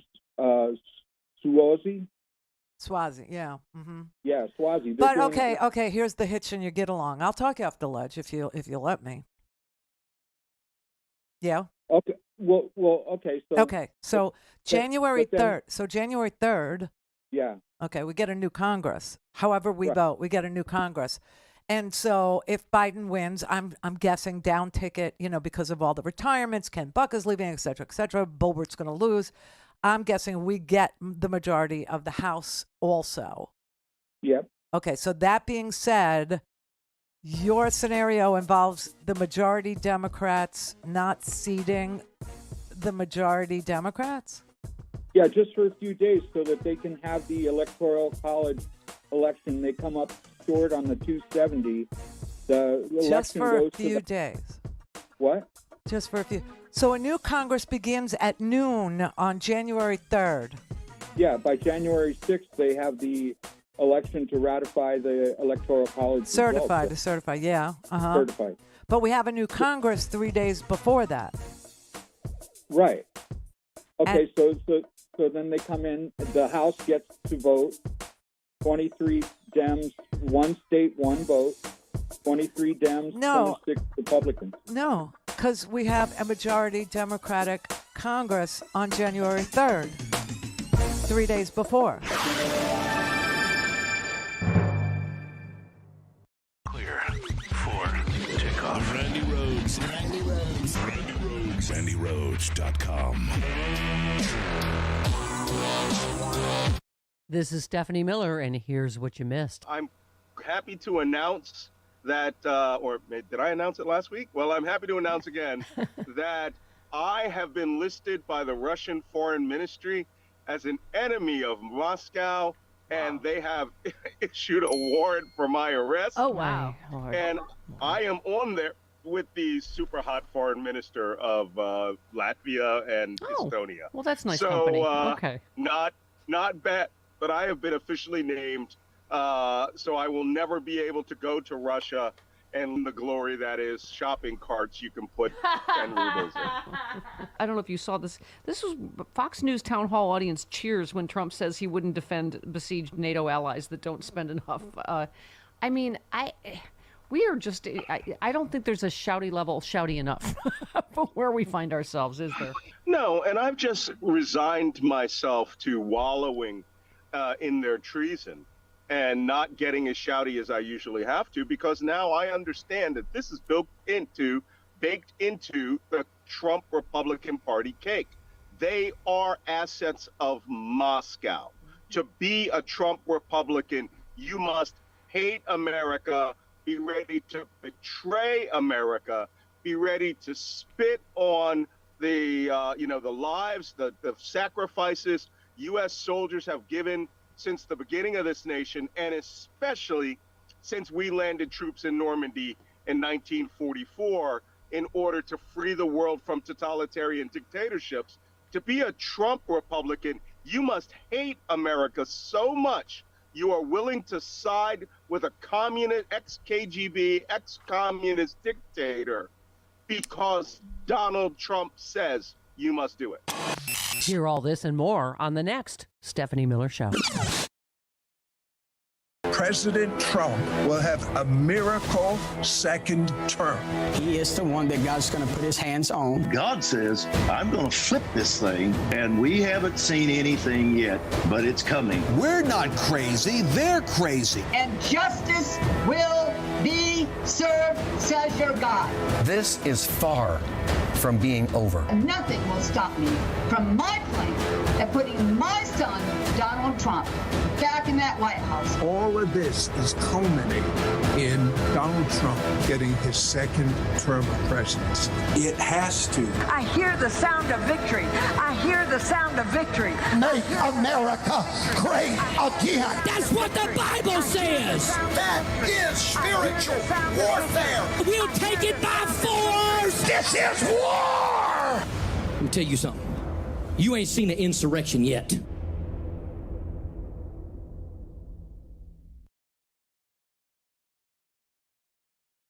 Step right up, folks, and bite into the wondrous future of meat. Cheap meat, ethical meat, animal meat you love, beef, chicken, pork, fish, etc., all produced without animals. It's the miracle of meatless meat, a viscous mass derived from, quote, fetal bovine serum, then grown not on ranches but in huge vats in corporate factories. Science marches on until it meets reality. Just 3 years ago, lab meat hucksters had bedazzled high-tech investors and gullible media commentators into believing the food future was now. Elon Musk, Bill Gates, Peter Thiel, and other tech billionaires had jumped in with big bucks, as did Tyson Foods and global hedge funds. A New York Times editorialist exulted, "This isn't just science fiction," demanding that President Biden's super... Don't give up. Don't give up. What's true? Call in, connect. To speak to Randi, call 561-270-3844. 561-270-3844. In terms of unity, though, Brett, I mean, has he looked at the House of Representatives lately? Has he looked at the GOP Senate? I don't see a unified party. I see a party where over half of her supporters right now would not vote for him. Right. This is the party that killed the border security bill. This is the party that kills, the foreign aid money for Ukraine. This is a party that, by the way, we have until, March 1st? I think that falls on the weekend. We have a leap year this year. Leap year. So March 1st is a deadline for paying 20% of the government, right, for putting money into 20% of the United States government. And the House is, they're not even showing up for work. They're not even there. They're on vacation. They're on vacation. After they killed the border bill, they said, okay, let's get out of town. Let's get out of town so we don't have to hear about it, you know? But the funding dries up for 20% of the government on Saturday. Okay, and so that's going to affect, the pro-life people. They love the baby. They love the baby so much not the actual baby. They like the Petri dish with the clumpy cells in it. They love the clumpy cell. Clumpy cell is their, favorite thing in the whole wide world. Whole wide world. Once you're born, you're on your own. Pull yourself up from your booty straps, apparently, right? Because this thing here, this letting the government, not be funded, guess who goes first? Guess who gets affected first? Yeah, women with infant children. That's called the WIC program. That's for breastfeeding mothers to get food, because anybody who's ever breastfed, I'm not included in that. I've never breastfed. I've never been breastfed. I imagine it's fabulous. Giving or getting. But I don't know. They say you get really super hungry when you do it. The WIC program will not be funded if, they don't show up for work soon and fund the government. And then we have 20% of the government, stops being funded. And then so it's WIC, blah, blah, blah, blah, blah. Air traffic control. Well, that's kind of important, don't you think? Well, I don't travel, so I don't give a damn. Well, but when the airplane comes crashing into your living room, maybe you'll care about it. because I don't fly, so I don't really give a damn if there's air traffic controllers. You know what I'm saying? But they do have to remain on the job, the air traffic controllers, but they just don't get paid, is what happens there. And then federal housing vouchers, which support 5 million families, they are endangered also. Government scientists will stop studying airborne diseases. That's fun, considering we're only, 2 years out from a pandemic. But that's what happens in the first tranche of defunding of the government. Then the second shutdown actually occurs on March 9th. March 9th, everybody. And they're not at work. They're on vacation. Isn't that special? Isn't that something? They're on vacation. But the second defunding portion of the government hits the Defense Department and the State Department. Like Anthony Blinken, yes, he will still have to do shuttle diplomacy. He will still have to go to Qatar. He will still have to go to Israel. He will still have to go to Egypt. He will still have to talk to, all the partners in this debacle that Netanyahu actually created over there. But he won't get paid. He won't get paid. No. Border security operation shut down. Won't that be fun? Justice Department, FBI, March 9th. They're not at work. They're on vacation. Isn't that special? And then if they let it go all the way through the month of March without funding, then you understand that there is a 1% across the board cut in last year's, but see, we're still operating on last year's budget, just so you know. There were no increases to accommodate for the inflation, okay? There was nothing because they can't get their crap together. The Republicans can't. And so they haven't bothered to fund except piecemeal to continue, that's a CR, a continuing resolution, last year's money at last year's appropriation levels, right? And so there's been no increase at all. And if they actually, say, this is the only way we can cut government, and they don't fund the government, the air traffic controllers are now not getting paid. The State Department is now unfunded. The FBI is not getting paid. The women with infant children aren't getting food. You know what I mean? Like all this is happening. But if they wait until the 1st of April, then across the board cuts. That's called sequestration. Remember that? All because Mike Johnson thinks, I don't know, that God is going to call us all back to Israel. We will go, we will be killed, and Jesus will come. It is what they think. It's what they're actually legislating with that in mind. It's what they think. It's very sick. Barry in Louisiana. This is Barry. I know that. I know you know. So what's going on? Mike Johnson is doing the right thing. By going on vacation? Close the border. Biden could have closed the border a long time ago. So how? I heard some of you. How? I heard the same way he opened it. He didn't open it. It was never the border was under Title 40. False. The border was closed because of the pandemic. The border was closed. The pandemic is over.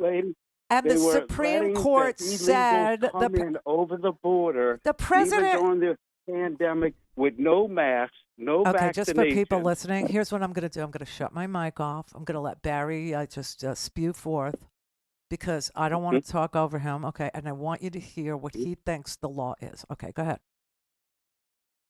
So close the border. You're hurting my kids. I heard that commercial saying we were at war. We'll go to war. I heard what y'all are saying, but I got news for you. We're already at war. You can't trust the Democrat, what they're saying. You can't trust them. You can't trust Joe Biden. Oh, Biden is destroying this country. If you want to hurt a Democrat, just go ahead and vote Democrat. Huh? But if you want to help our country, let's get the right people in office. Let's get the people. So may I now ask a question now that I've let you spew your garbage? Because it is garbage, right? That's garbage in, garbage out, what you just said. But can I ask you a question? Go ahead, ask me. Wasn't there just a border security package that was passed in a bipartisan fashion through the Senate where you need 60 votes to do anything. Didn't that just happen? The border can already be shut. You don't need Didn't to that give them just all that happen? money to steal. Okay, you do need legislation to shut the border. Title 42 was invoked because there was a pandemic. Pandemic's over, no more Title 42. Now you That's need, not true. that is true, and now you need legislation. The legislation that the bipartisan Senate bill that passed would give Joe Biden the authority to shut the border. But You don't wanna Mike Johnson won't introduce the bill. If Mike Johnson would introduce the bill that passed the Senate that gave Joe Biden the authority to shut the border if there were 5,000 encounters, not crossings, encounters per week, he said no.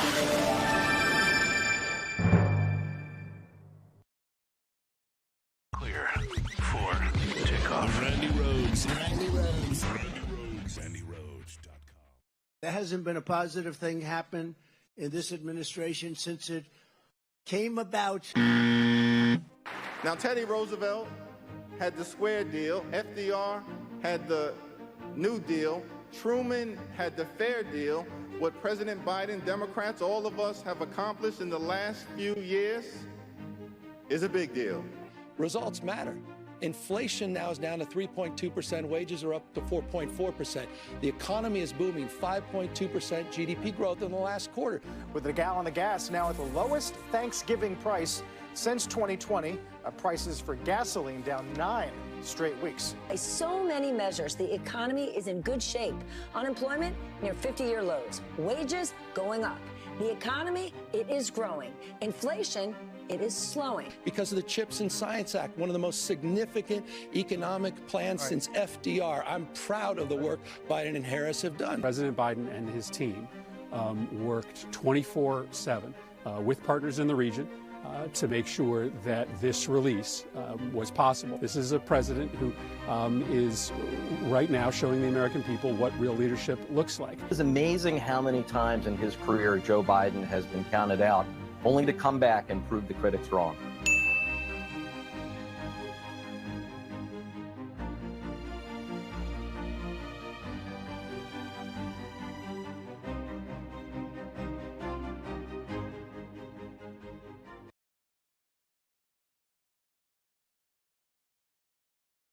I got rid of Roe v. Wade. Well, should the woman be punished for having an abortion? There has to be some form of punishment. We will root out the radical left thugs that live like vermin. You would never abuse power as retribution against anybody. Trump wrote on social media, if you go after me, I'm coming after you. He says, you're not going to be a dictator, are you? I said, no, other than day one. I am your retribution.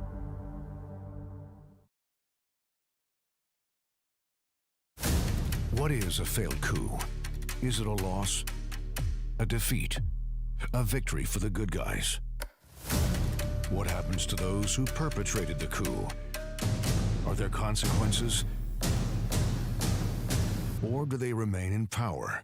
And if they do, when are we safe? What will stop them next time?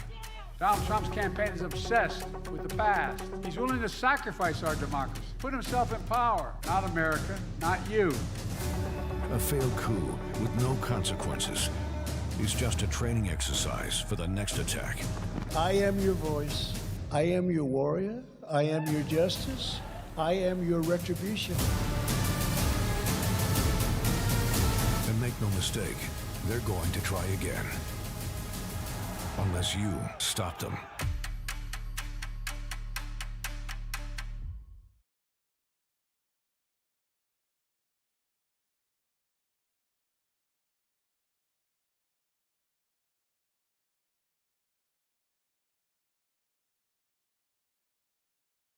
Whether you're listening to Leslie Marshall each Tuesday through Friday or Brad Bannon each Monday, you can hear them from 6 to 7 p.m. Eastern on the Progressive Voices Network.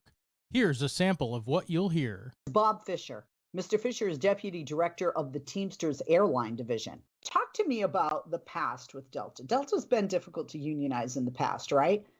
They also have the fewest union members of the 4 largest passenger carriers. In Delta, only the pilots and the controllers are unionized. Why do you think that is? Well, they've just been successful. Every time somebody comes knocking on the door to try to organize at Delta, Delta throws money at it, and only in wages.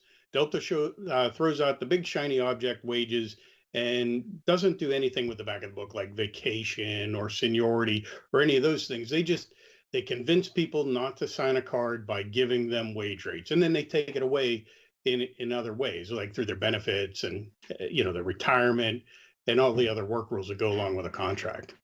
But that's what has not worked in the past is probably going to work this time, because you have 3 unions coming to the table, 3 unions not willing to back down, and 3 unions probably telling their members, we're not going to just say we already know Delta's MO, right? We know what they're doing, and we're not going to fall for it.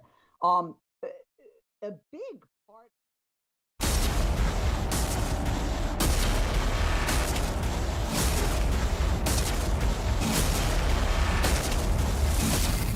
Fatality. This is the Randi Rhodes Show. To speak with Randi, dial 561-270-3844. That's 561-270-3844.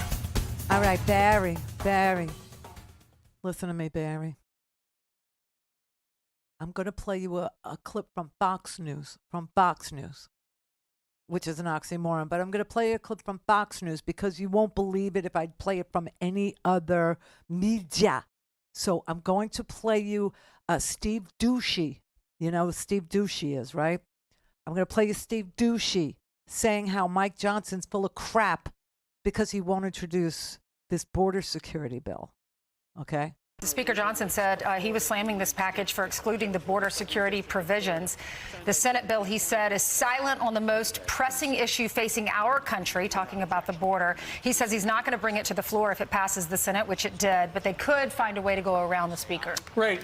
And he says the reason that the House is not going to bring it up is because it needs border security stuff, which ironically was in the Senate bill last week. But of course, that was kicked to the curb because a bunch of Republicans bailed on it because Donald Trump didn't like it.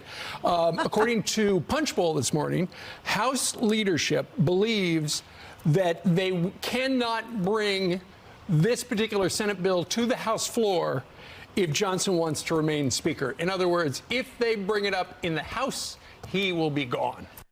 You understand, Barry? Mike Johnson is putting his own ass before yours, okay? He's a representative. He's supposed to be doing the will of the people. You understand that? Mike Johnson is scared of Marjorie Taylor Greene and Matt Gaetz and Andy Biggs and all these lunatic fringy people. There's about 10 of them, let's just say, okay, the maggots. And Mike Johnson is afraid that if he brings this unbelievably great border security package to the floor of the House, not only will it pass with bipartisan approval in a massive way. You saw the vote in the Senate was 70 yes votes, okay? It will pass by the same percentages in the House. It will pass probably, 400 votes for it.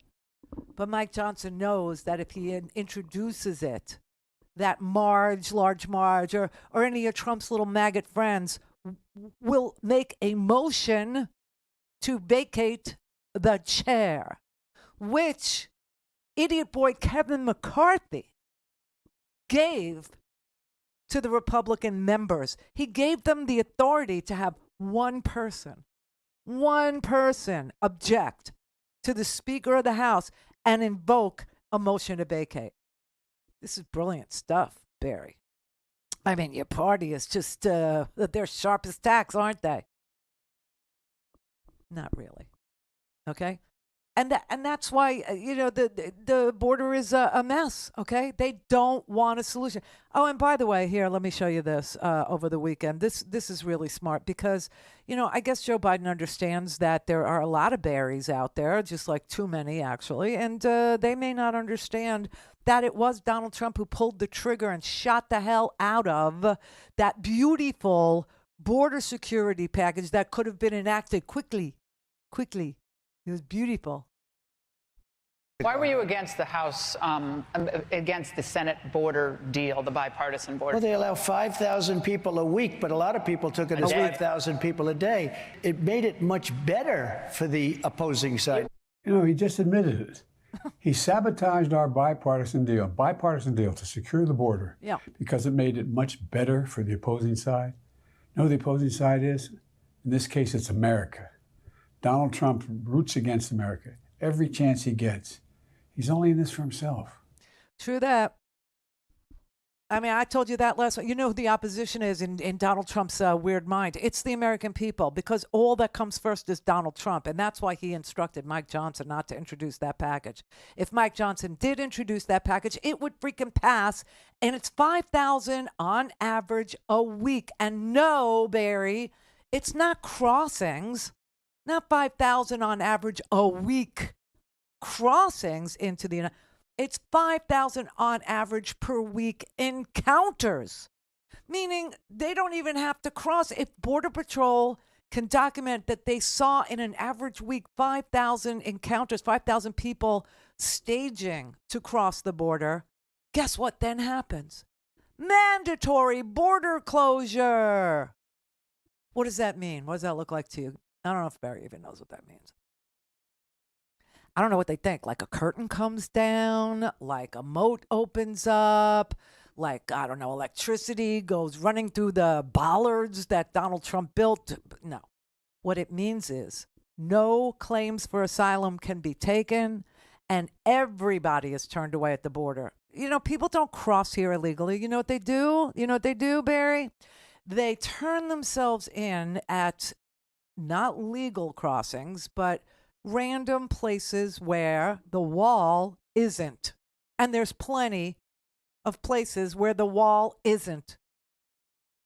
And then they'll go and they'll turn themselves into Border Patrol and they'll make claims of asylum. This bill would go a long way to solving that. And it would give the authority that the president would need to shut the border down. And all that means is no claims for asylum can be made. That's it. That's all it means. Because there's no magic curtain. There's no, Barry, there never really was an iron curtain. Do you know that? Did you think that there really was an iron curtain that came down? No, there really wasn't. Okay, Mark in New York. Oh, hey, Randy. It's Hi. Mark in New York. Yes. You're a treasure. I love you. I wanted to talk about Trump and his not being able to see anyone but black people in the dark audience. Yeah, that was very confusing. Now, if it's dark and he says he can see only black people in the dark, what the hell does that mean? Well, I mean, if we go back a long time, and he was probably a kid and he watched those shows, but Little Rascals and Our Gang shows, whenever they had like the productions in the barn, and like all the kids in the neighborhood would go and watch, and they actually segregated the audience. Like the black kids were in like the balcony, and all the white kids were down. But when the lights went down, you could see the whites of their eyes. And not the whites of the white's eyes? No. But there weren't any white people in the audience that Trump was talking to. Stay on the phone with me for a brief second. Okay, I'm just going to play what we're talking about here in case people missed the unbelievably racist remarks, plural, that Donald Trump made this weekend. These lights are so bright in my eyes that I can't see too many people out there. But I can only see the black ones. I can't see any white ones, you see? That's how far I've come. That's how far I've come. Okay, I don't know what that means. I got indicted. Well, he comes from a racist background, and like he you watch The Little Rascals, and he always says these things that are just so, like, obvious. He can grab women. He can, make fun of. But I don't even understand what that remark is. Well, he was trying to be funny. No, I know, but why is that even? Okay, here's some other things he said, just so you know. Got indicted for nothing, for something that is nothing. They were doing it because it's election interference. And then I got indicted a second time, and a third time, and a fourth time. And a lot of people said that that's why the black people like me, because they have been hurt so badly and discriminated against. And they actually viewed me as I'm being discriminated against. It's been pretty amazing. I'm being indicted for you, the American people. I'm being indicted for you, the black population. The mugshot, we've all seen the mugshot. And you know who embraced it more than anybody else? The black population. It's incredible. You see black people walking around with my mugshot. You know, they do shirts and they sell them for $19 a piece. It's pretty amazing. Millions, by the way, millions of these things have been sold. Okay, I mean, I understood the rest of it. Okay, he's saying, he's such a racist. He's saying that all black people get indicted for various things, and so they can sympathize with him being indicted for white-collar crime. Okay, great. And then he's like, they loved my mugshot because apparently all black people have a mugshot. And they love it when he publishes a whole full-page ad in the New York Times saying the Central Park Five, did what they did. I know, but I mean, he feels that mugshots are a part of black culture, Yes. and he is relating to them. And look at me, I'm one of you. I'm one of you, and that's why you should buy my $400 garish, ugly, hideous, grotesque sneakers, because you're black, and black people love sneakers. I mean, this is so stereotyped. This is just like a man who never gets out of his bubble, ever. Clear for takeoff. Randi Rhodes. RandiRhodes.com. 911, what's your emergency? America's healthcare system is broken, and people are dying. Welcome to Code WAC, where we shine a light on America's callous healthcare system, how it hurts us, and what we can do about it. I'm your host, Brenda Gazzar.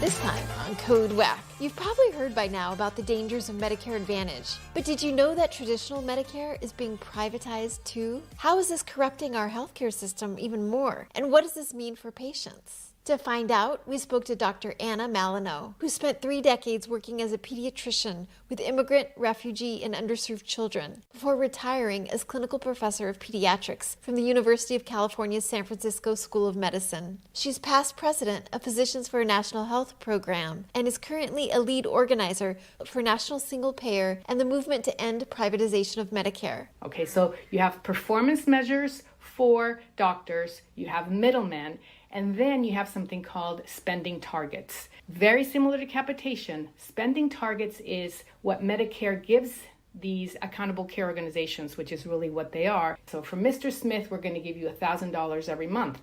If you only spend $800 on Mr. Smith, then you get to share a certain percentage of the savings.